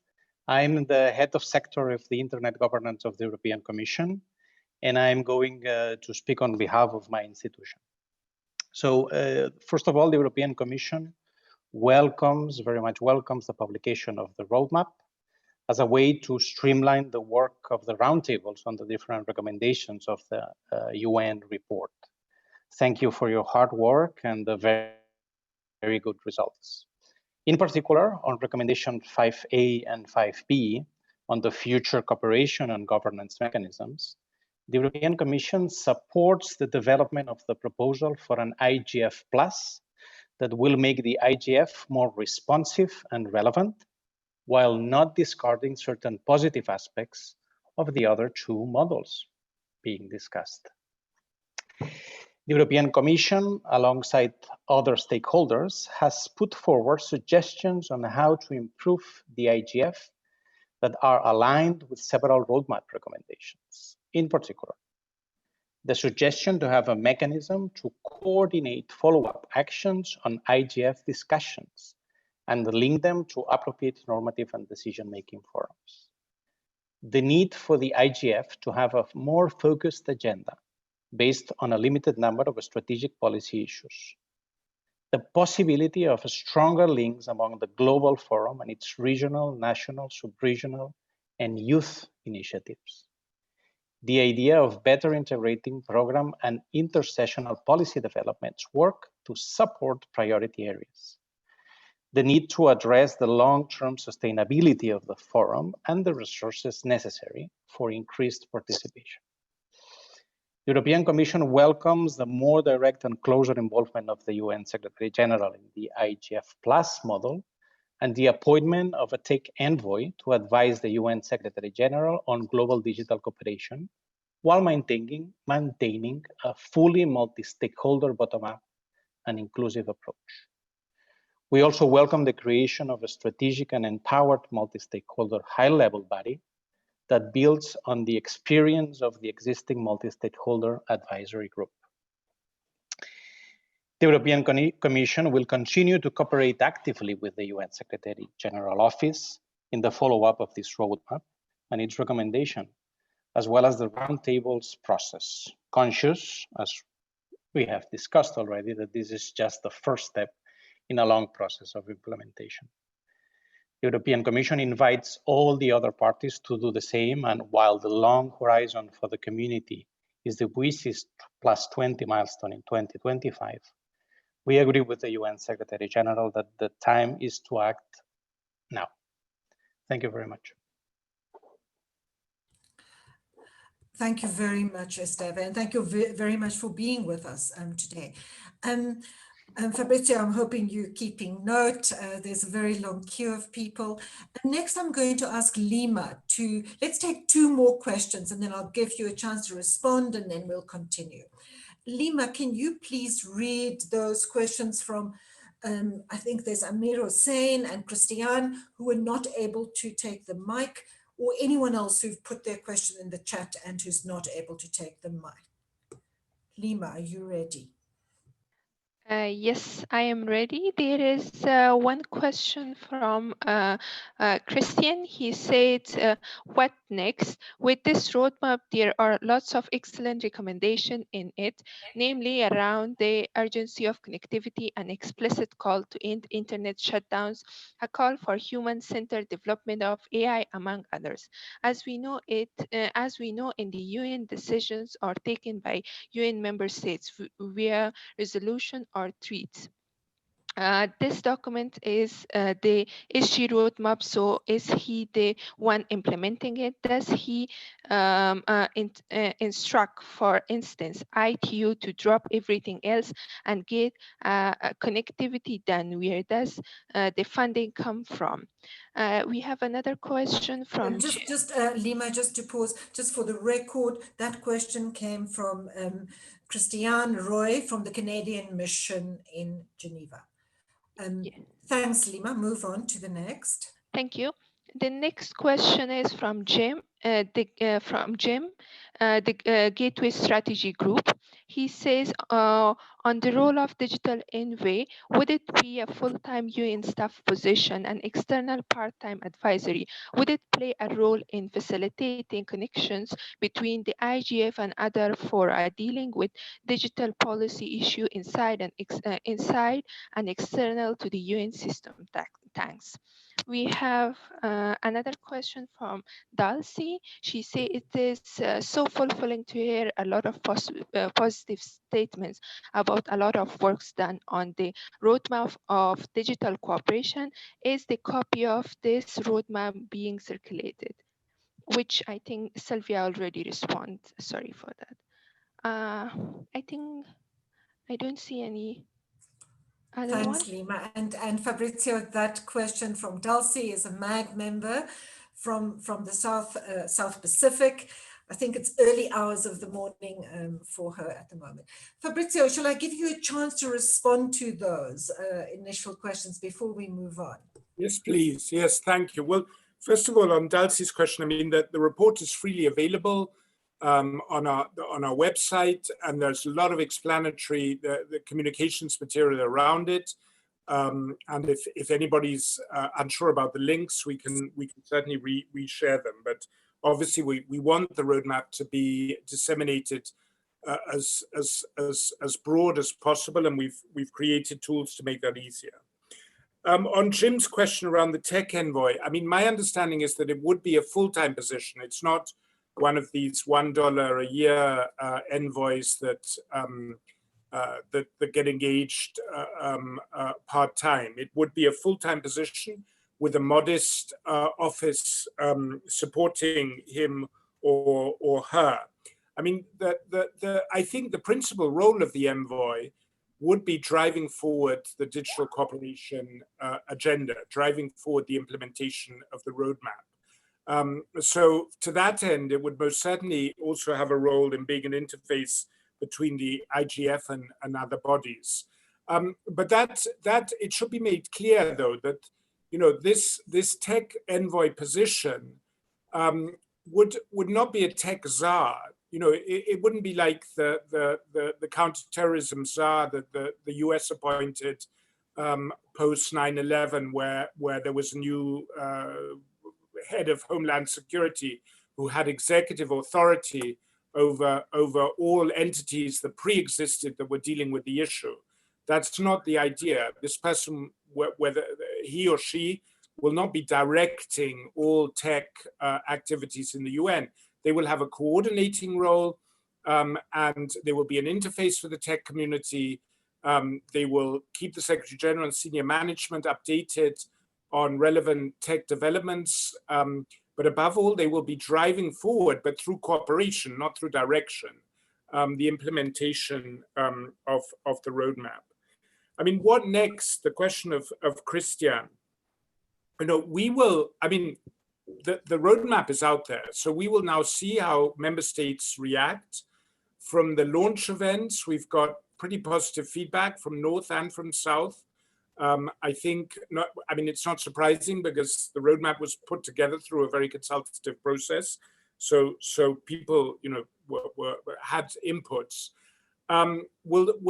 Some issues definitely have to be driven by member states. Anything that is governance related, any global declaration on digital trust and security, that will have to come out of member states. The Secretary General has no authority for independent action in that sense. But driving forward the multi-stakeholder agenda, promoting the idea of universal connectivity, which is not, I don't think, controversial, is something where the Secretary General will do everything possible to multiply efforts. But the Secretary General is not going to start directing ITU what to do. I mean, the ITU has its own governance body. It's a specialized agency. It's not strictly under the authority of the Secretary General. But having said that, ITU have been. We have a very gifted staff member of ITU on our team, Hu Lin Shao has been hugely supportive. Doreen Bogdan has been hugely supportive. So we're working very much hand in hand. But you know, how we move forward will depend on the alliances we can build and maintain to drive forward momentum. The SG has no Chapter 7 powers just to make this happen. So keeping up, maintaining the multi-stakeholder momentum for the priorities set out in the roadmap will be critical, and the engagement of all of you will be critical in that process. And as a next step, you know, we will be mapping out what to do next with our existing multi-stakeholder consultation groups that all have an open door policy, so anybody's free to join at any time. And we'll be consulting with them cluster by cluster about how we promote the implementation from here on. We're very grateful of the support of the European Commission that Steve Sands expressed. I mean, I think there are many, many lessons to be learned from the work that the Commission has done in this area and continues to do. And we certainly share the view. The Secretary General is very emphatic and has been at his 2 IGF appearances in Paris and in Berlin about the need for a bottom-up, inclusive, multi-stakeholder approach. And finally, on children's rights and Juta's point, I have to say, I mean, you know, as the father of 3 children who grew up, they're now all adolescents in the digital age, and as someone who did not, you know, I've learned a great deal through them, both of the benefits and of the threats. And especially now in COVID, I mean, the 3 of them can now continue their education, one of them at university level, 2 at school level, thanks to digital connectivity. But it also reminds me just how many people in the world don't have that advantage. But I'm also very aware of the risks. And for me, you know, if there's one area that illustrates the deficit in international cooperation and the way that existing mechanisms, as good as they are, have not risen to the challenge, it is the protection of child rights. I mean, when it comes to issues like acceptable processes for surveillance of citizens, when it comes to issues like how we define freedom of speech, when it comes to issues like how individual countries interpret their application of their human rights obligations on their citizens, we have very divergent views. And it's very difficult to negotiate those divergent views and get universal approaches.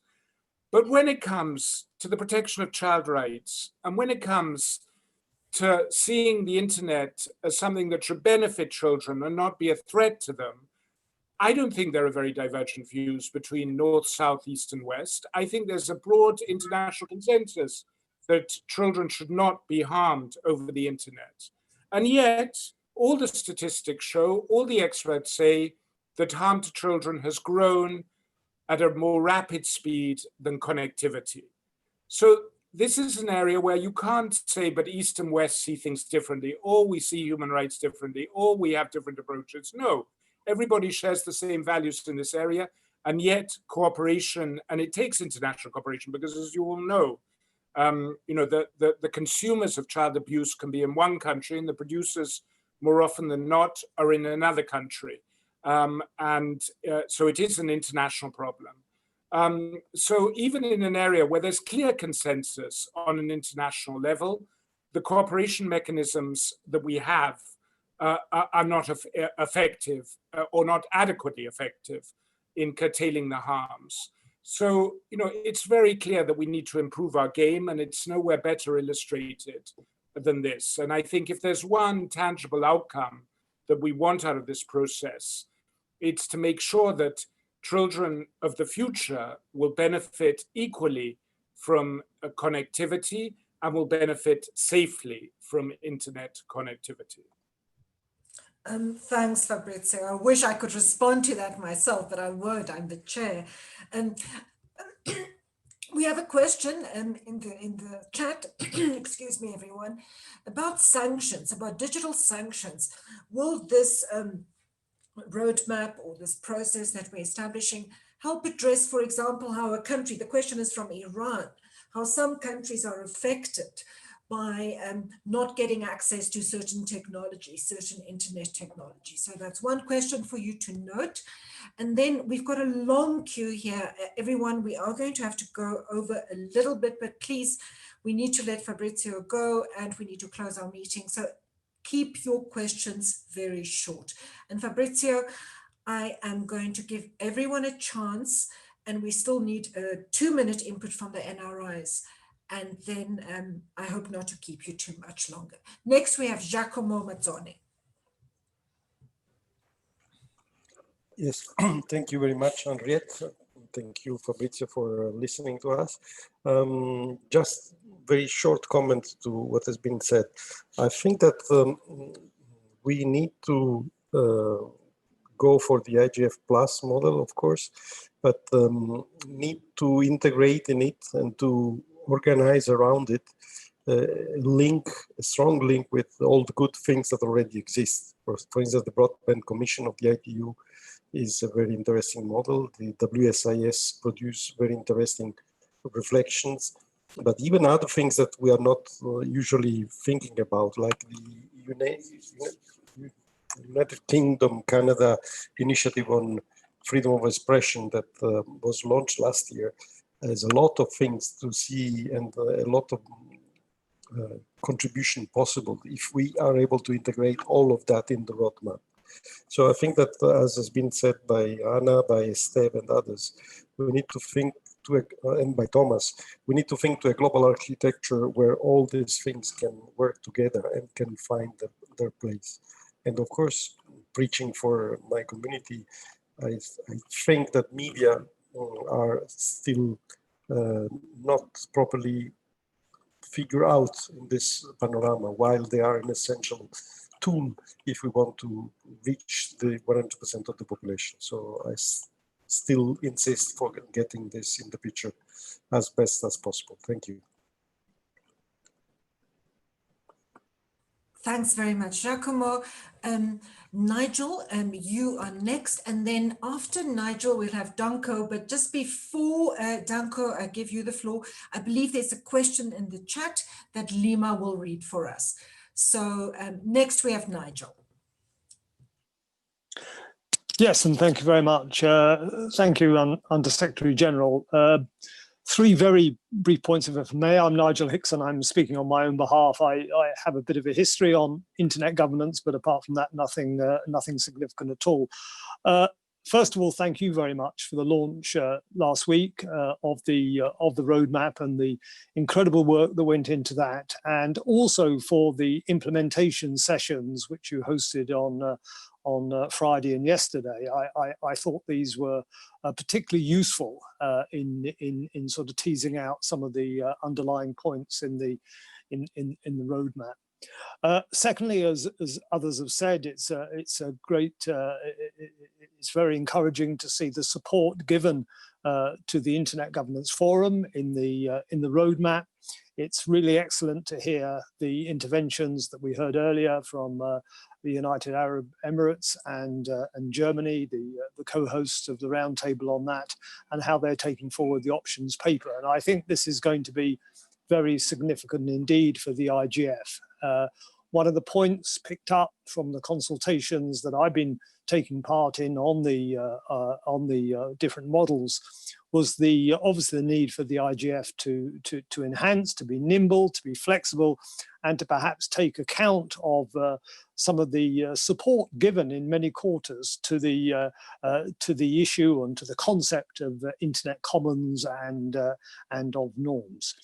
Thirdly, Mr. Undersecretary General, to finish, you said very eloquently, I think on a couple of occasions in the last 2 or 3 days, that some of the interventions, if you didn't know who they came from, you wouldn't have known who they came from. In other words, the support given to the basics of connectivity, to inclusion, to having a security, etc. And I'm just wondering whether, you know, in light of that and for the passionate endorsement that you've given for the multi-stakeholder approach, which I think has been absolutely excellent, whether we've turned a corner in this debate, whether this roadmap has perhaps been as significant as the WSIS process and also the work that went on subsequent to it, but whether this has been a real turning point on the road of internet governance. Thank you very much. Thanks, Nigel. And Fabrizio, sorry that you're being overwhelmed with so many questions. Next, we have the question that Lima will read, which is, I think, from someone in the online chat, again from Iran. Lima, are you ready? Hi, yes, I'm ready. I have a question from Amir Hossein. He say, my question to dear Yushi, what is your strategy to solve the key issue of digital identity in international level and international architecture level if international community under the under UN can solve this old problem, many security issues, cyber crimes and cyber attacks would be solved and accountability gaps will be filled. What is UN roadmap strategy and solution in this regard?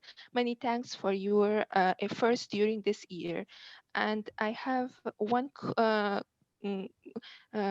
comment from Hannah. She say special appreciation to Jovan Kerbeli for his instrumental role with the high-level panel on digital cooperation report for building capacities on governance and for your continued leadership. Thanks, Lima. And yes, thanks very much to Jovan. Next, I'm giving the floor to Danko Jeftovic. Danko, you have the floor. Okay, thank you, Madam Chair. Well, my name is Danko Jeftovic. I'm a MAG member from technical community from Serbia. That's a developing country in Southeastern Europe, and I'm speaking in my personal capacity. Mr. Undersecretary Hochfeld, thank you for your engagement, great work, and thank you for presenting us this roadmap and taking the time for our questions. I believe this is a hugely important work for the whole internet ecosystem, and as I said, the roadmap includes many excellent solutions. But I have some questions, and my first question is about multi-stakeholderism in the implementation roadmap. I am very happy that UN is ready to serve as a platform for the multi-stakeholder policy dialogue, but from the document, it seems, at least to me, that the roadmap recognizes the movement towards a more multilateral approach where member states remain at the center. I'm quoting one of the sentences, remain at the center and other stakeholders are only consulting. So another question I believe is central is about funding. We are all aware of the current financial challenges of the IGF process. So my question is, how can the UN digital cooperation plans and possible IGF plus model that we all recognize, how can that be effective without proper funding, hopefully by being part of a regular UN budget sometime in the future? So your presentation, as you gave us on the roadmap, is very encouraging. And it's obviously based on the complex realities that we live in, and the roadmap has been built through them. But can I please ask a bit of your more comments on those two questions? So thank you very much. Thanks, Danko. Fabrizio, I just want to check that you are able to stay with us about 10 minutes longer than scheduled. Is that okay? It is, it is. Okay, thank you so much, because we really have a lot of interest. So next, and I know you're being overwhelmed with quite challenging questions. Next we have Paul Blaker taking the floor. Paul, please introduce yourself for the record. Thank you. It's Paul Blaker here speaking for the UK government. And thank you very much for the opportunity briefly to take the floor. The UK has welcomed the publication of the roadmap, and in particular, of course, we strongly support the work to develop an IGF plus. We suggested some concrete steps to make IGF plus a reality, and we've donated just over $300,000 to transform the IGF website and help make IGF plus become a reality. So we'd like very much to thank the UAE and thank Germany for the work that they are doing as co-champions and chairing and supporting the work of the roundtable on recommendation 5. I have two quick questions. The first question, it would be good to understand more about the process for developing the options paper. Will that be a paper by the UAE and Germany? Or will the roundtable constituents be involved in developing that, and how will that process work? And my second question, the roadmap says that the Secretary General will create a strategic and empowered high-level body building on the experience of the MAG. It would be good to understand a bit more of the thinking there. Would that be replacing the MAG or additional to the MAG? How will the two sit next to each other?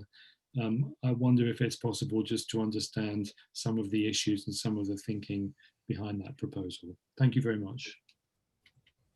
And thanks for your questions, Paul. Thanks very much for that. Next, we have Raquel Gatto, past MAG member. Raquel, you have the floor. Thank you so much, Henriette, and I hope you all can hear me. I was having problems with my audio earlier.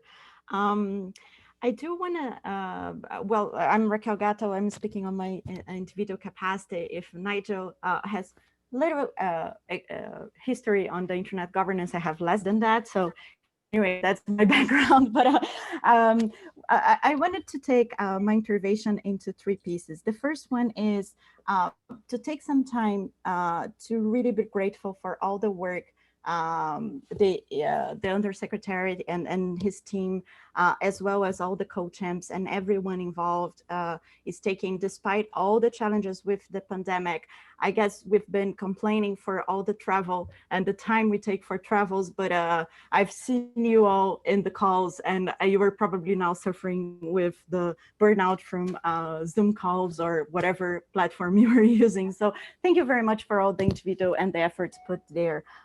If anything, what we've heard over the last days, and with this momentum, with the launch of the roadmap, with the Eurodig, the regional IGF that took over last week, and this 2 days with the MAG, is that we need to take the time to look into the, sorry, I have a plane coming up. Just as I talked about travel, I think they heard me. But so what we heard is that we need to take this time also to be looking into the impact of the new technologies in facing the COVID pandemic, but also in terms of being grateful, not only for the tool, for the internet that made us with social and economic resiliency, but also for the ecosystem, which brought this reliability to face such a huge challenge. And as I was saying, the tenacity of all the individuals. So being grateful is our first, is what my first message. The other point I wanted to say is that I think the MAG has been taking this unique position not only to look into the expected evolution and changes that the IGF Plus is outlined in the roadmap and will be further outlined in the options paper. And all those discussions are already taking place in the MAG. Earlier on, we were listening for this wonderful news, having hosts aligned and announced in really early days. So having Poland, Ethiopia, and Japan coming next for the IGF is a proof point for its relevancy, for having countries with the commitment, but also with the community and bringing all the diversity that is crucial for those discussions. And as we come together, not only with the crowdsourcing of the community and the grassroots that Giacomo and others were mentioning, when we take the time to listen, but also that we take the time to act and to do our part. So this is the unique position that the MAG is facing. And with the unexpected challenges as the first time ever, the IGF is going to be hosted online. So that's, I guess, a very challenging year, but I think we're in this great positions to take it on and to build further. And my question, finally, on my third part, I'm so sorry. Yes, I'm not one of those brief persons. But I would take further what Danko, Christian, and others started in the next chapter. What comes next? I understood that the roadmap is out there, and we heard from Hannah that the options paper is coming out with more detailed assessment and sort of recommendations and suggestions to go further. But also with the UN environment, we have the 75th General Assembly coming up. We have also keeping the eye on the ball of the next 5 years with the WISs in 2025. And if there are, Undersecretary Fabrizio, if there are any expectations in terms of the time frames and or timelines, or how we can get this upfront. Thank you very much. And I'm sorry for taking the time, Henriette. And I have to ask everyone to please keep your interventions much more briefly than that. Next, we have Bruno Santos, also from Brazil. But Bruno, before you speak, before he leaves, in case he does, I just want to say to Paul Blaker, thank you very much for the UK government's support for revamping and improving the IGF website. It's really a very important initiative. We look forward to it. So I hope you're still here, that you can hear that. Thank you, Paul, and thanks to the UK government. And Bruno, you have the floor. Then we have Susan Chalmers and then Shauna Finnegan. Then we'll close our speakers queue. And we need responses from Fabrizio and from the co-champions. And we'll have the NRI feedback before Fabrizio has the last word. Bruna, you have the floor. Of course. Thank you, everyone. My name is Bruna Santos, and I work with Coding Rights, which is an NGO based here in Brazil. I just wanted to add a short note on congratulations to the USG for all the work with the digital cooperation roadmap, the experts roundtable, and so on. On behalf of Coding Rights, I guess I can say we found it very important that the topics of the meeting Sorry. Someone is unmuted. Please, if you're not speaking, mute your mic. Okay. Go ahead, Bruno. Thanks, Henriette. Just to mention that we were happy to see that the topics of human rights in the digital age actually transcended the roundtable 3A/B and we're taking to a more central topic and to a more central core of this document, as well as discussions on digital identities, content moderation, AI, and the enhancement of digital cooperation. It is important to mention that all of these topics have been debated at the IGF for years, and it's also really important and relevant to see the synergies between the two spaces. As key constituents, as one of the constituents of the Roundtable 3A and B, we look forward to continue the cooperation with the implementation on the recommendations for the upcoming years. But I do have a question as well on the next steps, which I think have been already addressed with some other colleagues here.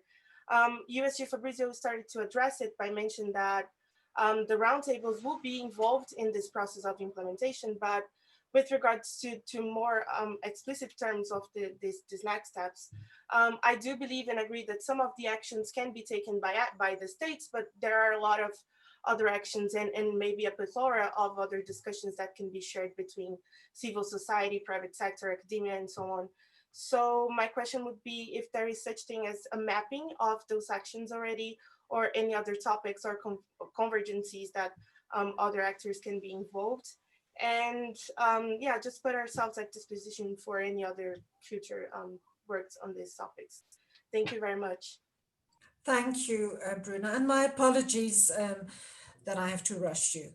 MAG members now, I like to finish on time. So Susan Chalmers, you have the floor.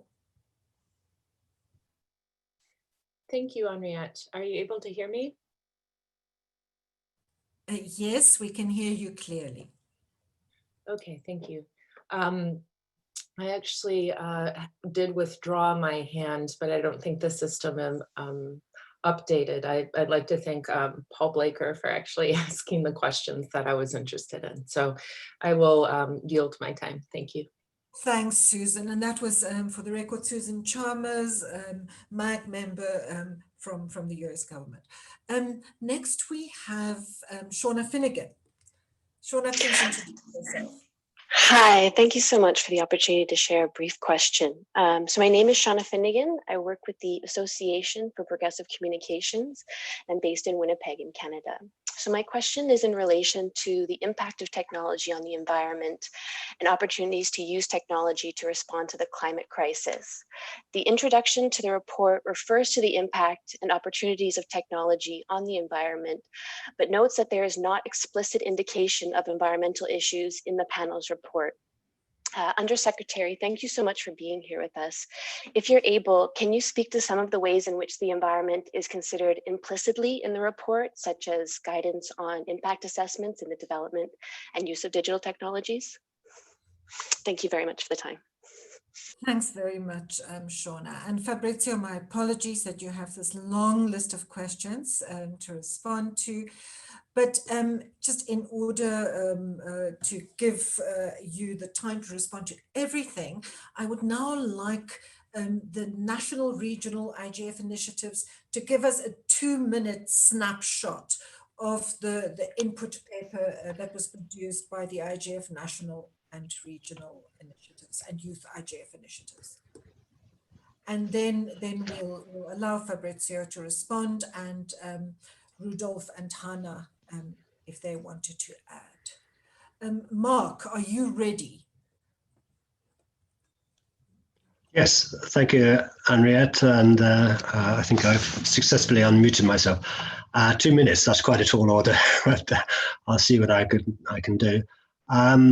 But first of all, appreciation on behalf of the NRI task force to the Undersecretary General for joining us and spending so much time to listen to the fascinating array of questions that have emerged so far, and and some of those have been picked up indeed in the NRI task force survey, which I was very pleased to assist the task force in reviewing the responses of, working with Anya and Titikasa and Pierre Gendares in bringing out the common elements of the 111, I think it was, responses to the survey last month, the questionnaire survey last month. And there's a very wide range of responses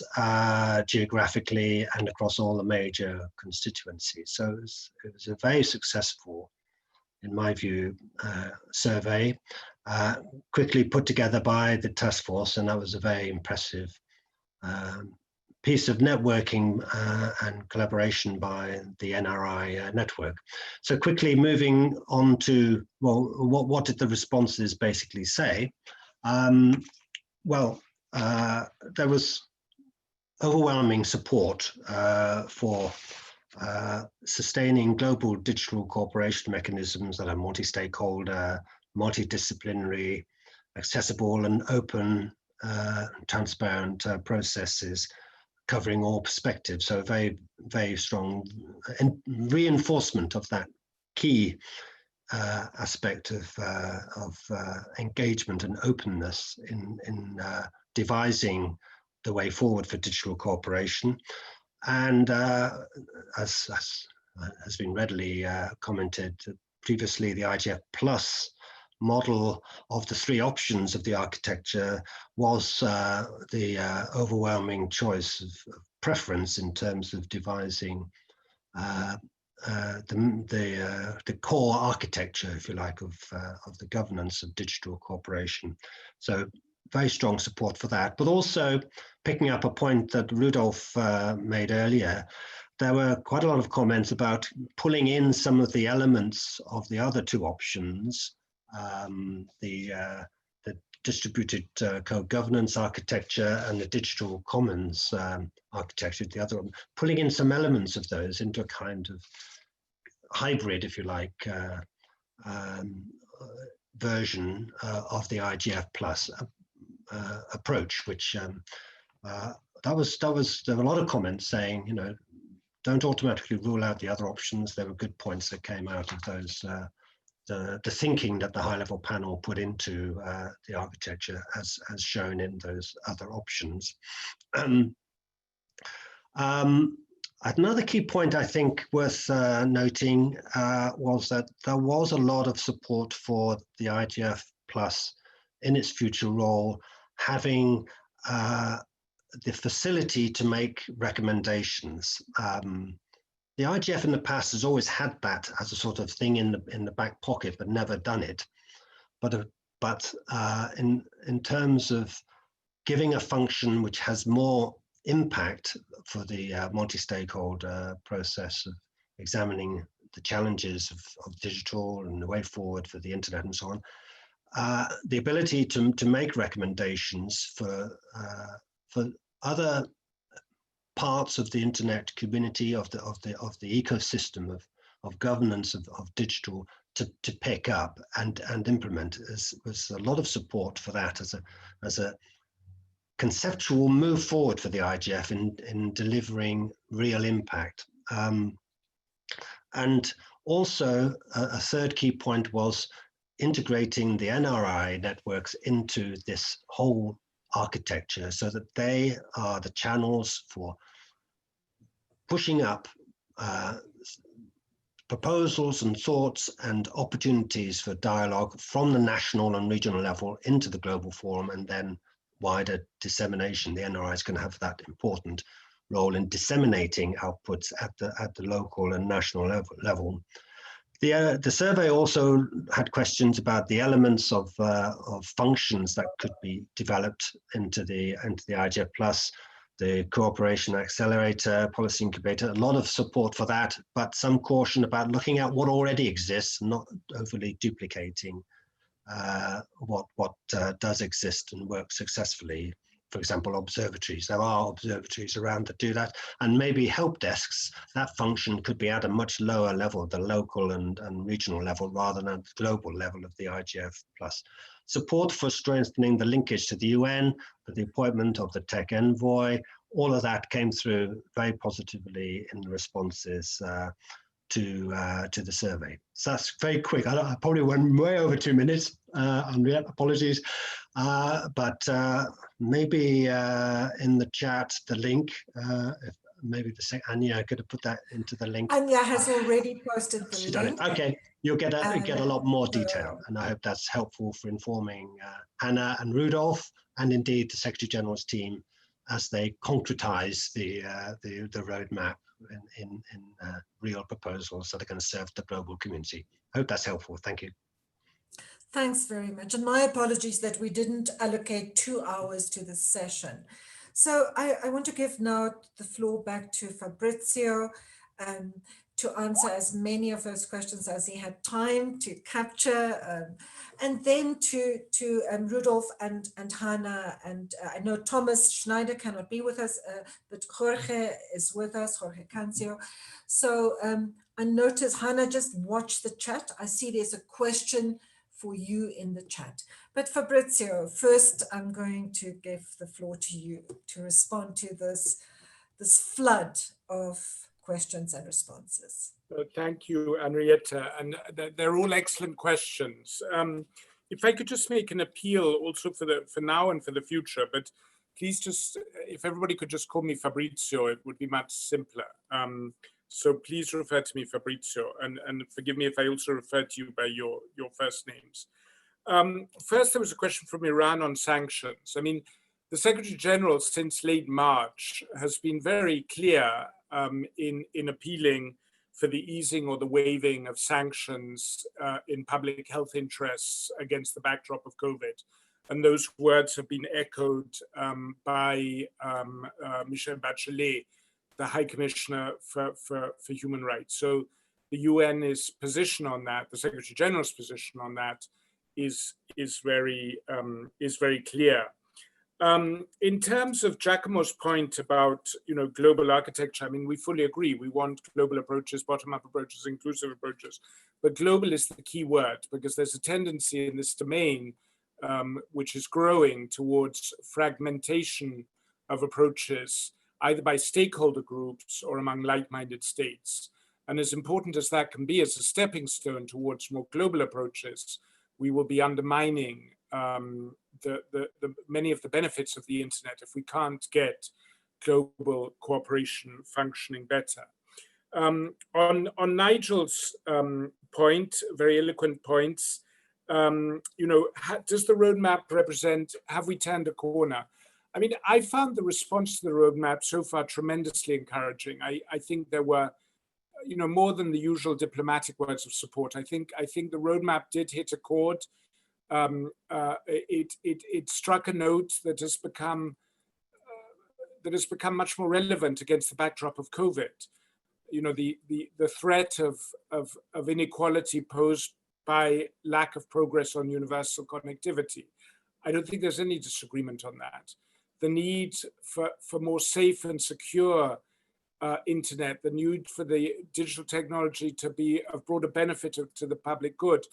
I think, at least in general terms, there's no disagreement in that. When we start to define what we mean exactly by safe and secure, yes, we'll get into disagreements. But I think there is a broad convergence. I don't want to say consensus because it's just not true, but there is a convergence of views, which I hope we can build on. It's no secret that there are states who have reservations about the multi-stakeholder model. I don't think it's so much about the multi-stakeholder model. I think it's more about the role of states within that. I think there's a number of states who want to assert and uphold that states have particular responsibilities to uphold the public good. And I think, I'm not sure that many of us would disagree with that. But we have, in putting together the roadmap, we've had people around the table as equals, member state representatives, industry representatives, civil society representatives, and that's been tremendously productive. And we would try and move forward on that basis. But when it comes to passing legislation, when it comes to upholding public policy through measures, I mean, states have unique responsibilities. And I think it's something that we live with the benefits from, those responsibilities. So I will see how far we get. We'll see what pushback there is. I think the real test will be as we try and implement. But again, maintaining this alliance, not, if the SG is left alone to pursue this, we won't get very far. If we can maintain the very productive relationships, multi-stakeholder models that helped us put the roadmap together, I'm sure we will make important advances. There was a question on digital identity. You know, this is an interesting point because frankly, the high-level panel, co-chaired by Jack Ma, Melinda Gates, was divided on this issue. And if you look at the language on digital identity in the panel report, it's rather cautious because there were divisions of view. There were those who really felt that the panel should come out very strongly for digital identity, and there were those who had very strong reservations. The Secretary General in his report has come out very clearly for digital identity, but digital identity with adequate safeguards for privacy, with adequate safeguards against human rights abuses. So he's taken, in articulating his position, he's gone further than the high-level panel felt it could go, given the dissenting voices within it. Now, how we go about implementing that is a long, hard road. I mean, there are many excellent examples. Estonia is one of effective digital identity systems set up with adequate safeguards against human rights abuses and full transparency. But how far that can be universalized, who knows?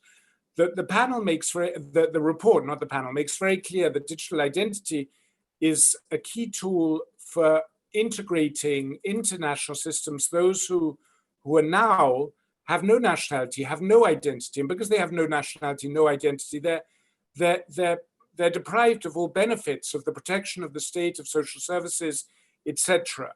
And that is a group that the Secretary General, not least because of his background with UNHCR, who have a unique mandate with regard to stateless persons, who the Secretary General has a particular concern and a very heartfelt concern for. So I think, at least for that group, we will see the UN trying to do much more. There was a question from Danko in Serbia. I actually had the privilege of living in Serbia. I had a daughter who was born in Serbia, so I know it very well, and I'm an admirer. I have many friends there. His question was really around keeping multilateral approaches at the center, and that is very much the aim. I mean, that's what the UN stands for. Not just multilateral, but universal multilateral, global multilateral. That is our added value. And then he had a question on funding. I mean, all resources for this will have to be mobilized from voluntary sources. There's huge pressure on the regular UN budget. The question of increasing the UN budget is out of the question at the moment. So all the work we've done on this, from the high-level panel to the follow-up to the high-level panel report, has all been mobilized from private sources, from foundations, from the private sector, and from states. And we've been fortunate that we've had support, but there will be a need for further support moving forward. But we will be dependent on voluntary support, and we will now start a fundraising program on the basis of the roadmap. Paul from the UK had a question that I understand the US was echoed around expressing a preference for the IGF plus model. I'll leave it to Hannah and Rudolf to respond to the question about what the consultation will be on the options paper, but I mean, my understanding is the options paper has been extremely broadly consulted. But they will present the paper to us, I think, when it's done, if I'm not mistaken, in July, but I'm sure Hannah and Rudolf will talk to that. In terms of the high-level body that's anticipated in the roadmap, it's not to replace the MAG, it's complementary to the MAG. But part of the issue that we want to see with the IGF Plus, or a strengthened IGF, is that it has more impact on policymakers, that it's a better link to policymakers. I mean, part of the argument of the Secretary General has been that these issues that are transforming our world in ways that we are only beginning to understand now, from our democracies and our democratic systems to to our human rights, to questions of equality, need to be discussed at a more senior policy level. And that's why the Secretary General had a high-level panel on digital cooperation, not a technical panel on cooperation. That's why the Secretary General believes that these discussions should be held at the highest level possible among state leaders. So I think the idea of this body would be really to connect better with global leaders, global opinion makers on these issues. These issues are transforming the world as we know it. So to keep saying, but we have this or that obscure body dealing with it, we don't need to worry, I'm not sure if that's working, quite frankly. And as I say, harm to children, which nobody agrees with, is one sign that it's not working. So we want to raise the stature of the discussions and raise the impact among decision makers of the discussion, and that's the purpose. And it's very complementary to the MAG in that regard. Raquel had a question around timelines. I mean, we'll have to map out the timelines for implementation. I mean, I don't think that's going to be so easy. Some things, some things are very straightforward from a logistics and an implementation point of view, but tremendously fraught from a political point of view. Other things are tremendously difficult from a logistics and implementation point of view, but relatively straightforward from a political point of view. And nothing is easy on both sides of the equation. So, a global declaration on digital trust and security, I suspect virtually any one of us could draft it overnight. But to get it adopted by heads of state will be a tremendously difficult political task. So there, the actual implementation of the recommendation from a logistics or substantive point of view is extremely easy. From a political point of view, it's extremely difficult. But universal connectivity, I haven't heard anybody speak against it. So from a political point of view, I think we have 200% backing. But from an implementation point of view, and a logistic point of view, it's going to be tremendously difficult. So I think with all aspects of the report, we're fraught either with the difficulty of implementation from a logistics or substantive point of view, or because of political difficulties. And we'll have to negotiate all of those, and that will determine the timelines. But the Secretary General is very committed to moving forward as fast as possible. And I think delays in implementation will mean more insecurity, more inequality, and more threats to our human rights. There was a question from Bruno around, what can go ahead without endorsement from the GA. I mean, anything governance related can only move with the GA. But there are many initiatives that the high level that the Secretary General's roadmap supports that are already underway, and where we will continue to try and build momentum behind those initiatives. So there's the GIGA initiative about universal connectivity of schools, which is being led by UNICEF and ITU and has many, many backers. We will try and amplify support for that as part of the global connectivity agenda. There's the Digital Public Goods Alliance that Norway has been so instrumental in putting together, that the roadmap comes out in support of, and we will try and get further backing for that. There is ITU and UNDP have announced new intentions to work closer together on the capacity building side. So we will try and strengthen those initiatives. So there's a lot that's already happening that's referred to in the roadmap that we will try and multiply the support to, and work through ongoing channels to try and increase. So we will certainly move forward where we can move forward, obviously in full transparency. There was a question from Shauna on the environmental side. And this is this is an extremely broad area, and that both the high-level panel and the roadmap, had the intention of saying this is a totally new area where our traditional divides don't work very well, and I think many governments know that. So many governments are adopting whole new structures to deal with the digital phenomena. They're not just using their old silos. They're all adjusting their structures. And they're all trying to look at it, most of them from a more linked up position, from a more cross-cutting position. And with the high-level panel, with the roadmap, the UN is trying to do exactly the same, to try and look at it in a more joined up way, because our old divisions don't necessarily work very well when it comes to the digital domain. But of course, that means you're very broad, and that means that you neglect certain aspects. So the high-level panel did neglect the environmental aspect. The roadmap makes very clear that that aspect needs much more focus.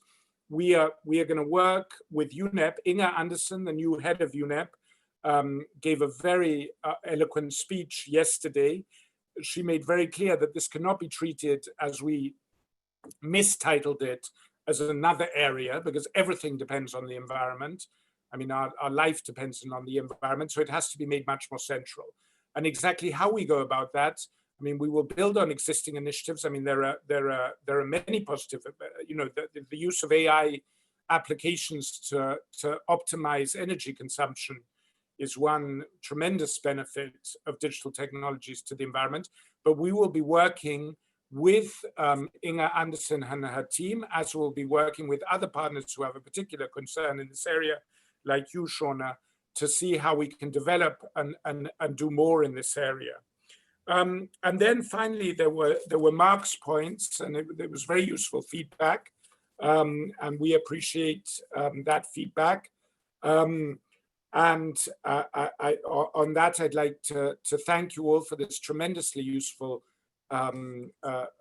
session, and I believe it's one of a series of conversations we have as we strive to implement the recommendations of the roadmap and work together to that end. And with that, I'd like to thank you, in particular, Henrietta, and everybody else who's been of such extraordinary support in getting us to the milestone we're at today.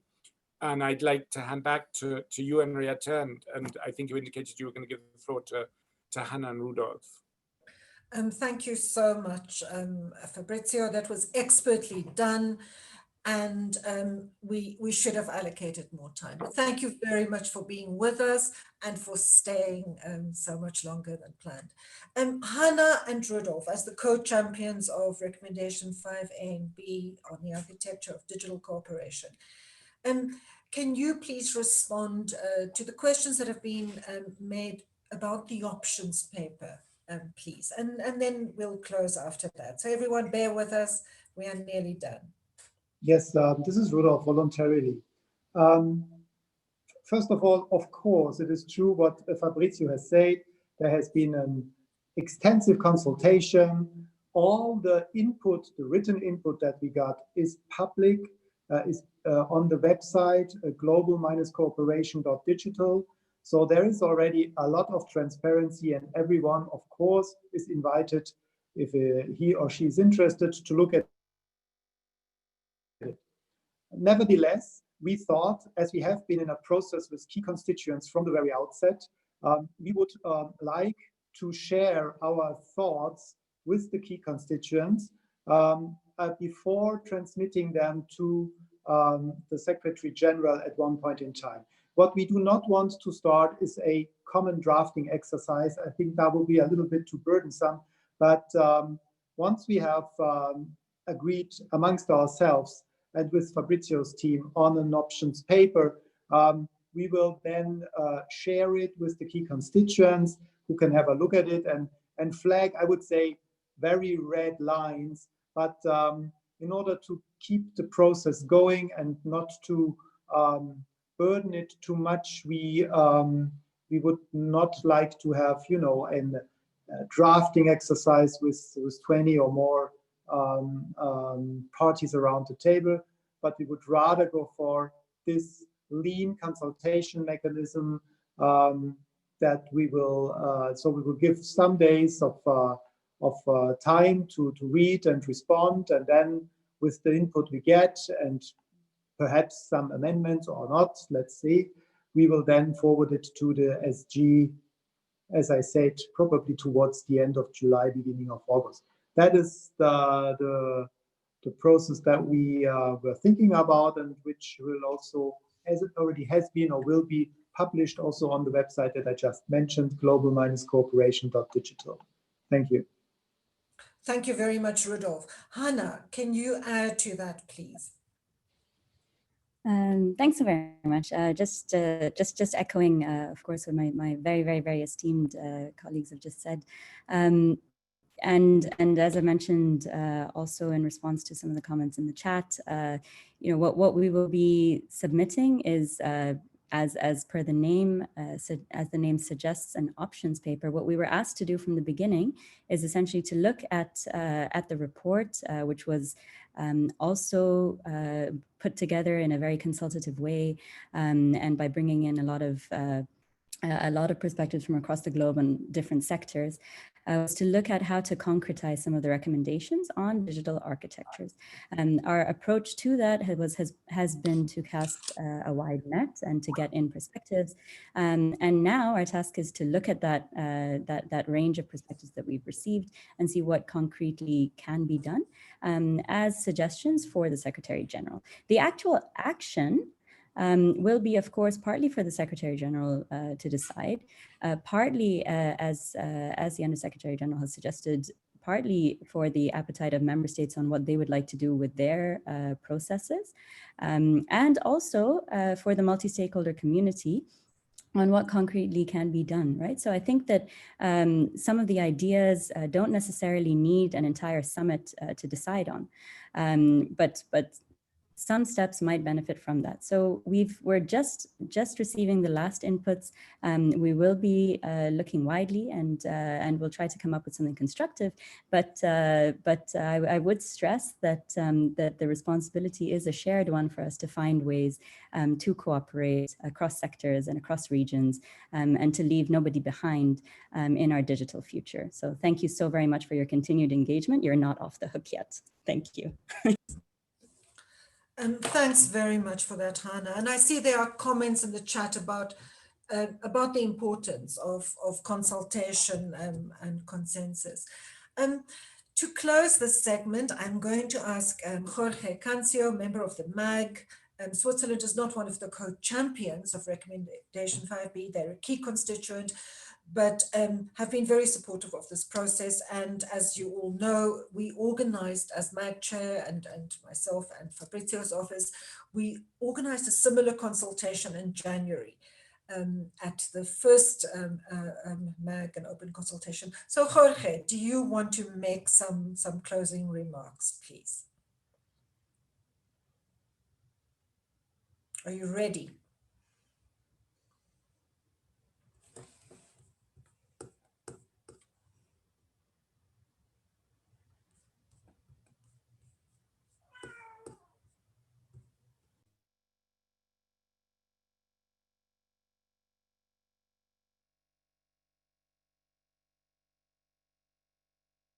Is Jorge with us or has he left?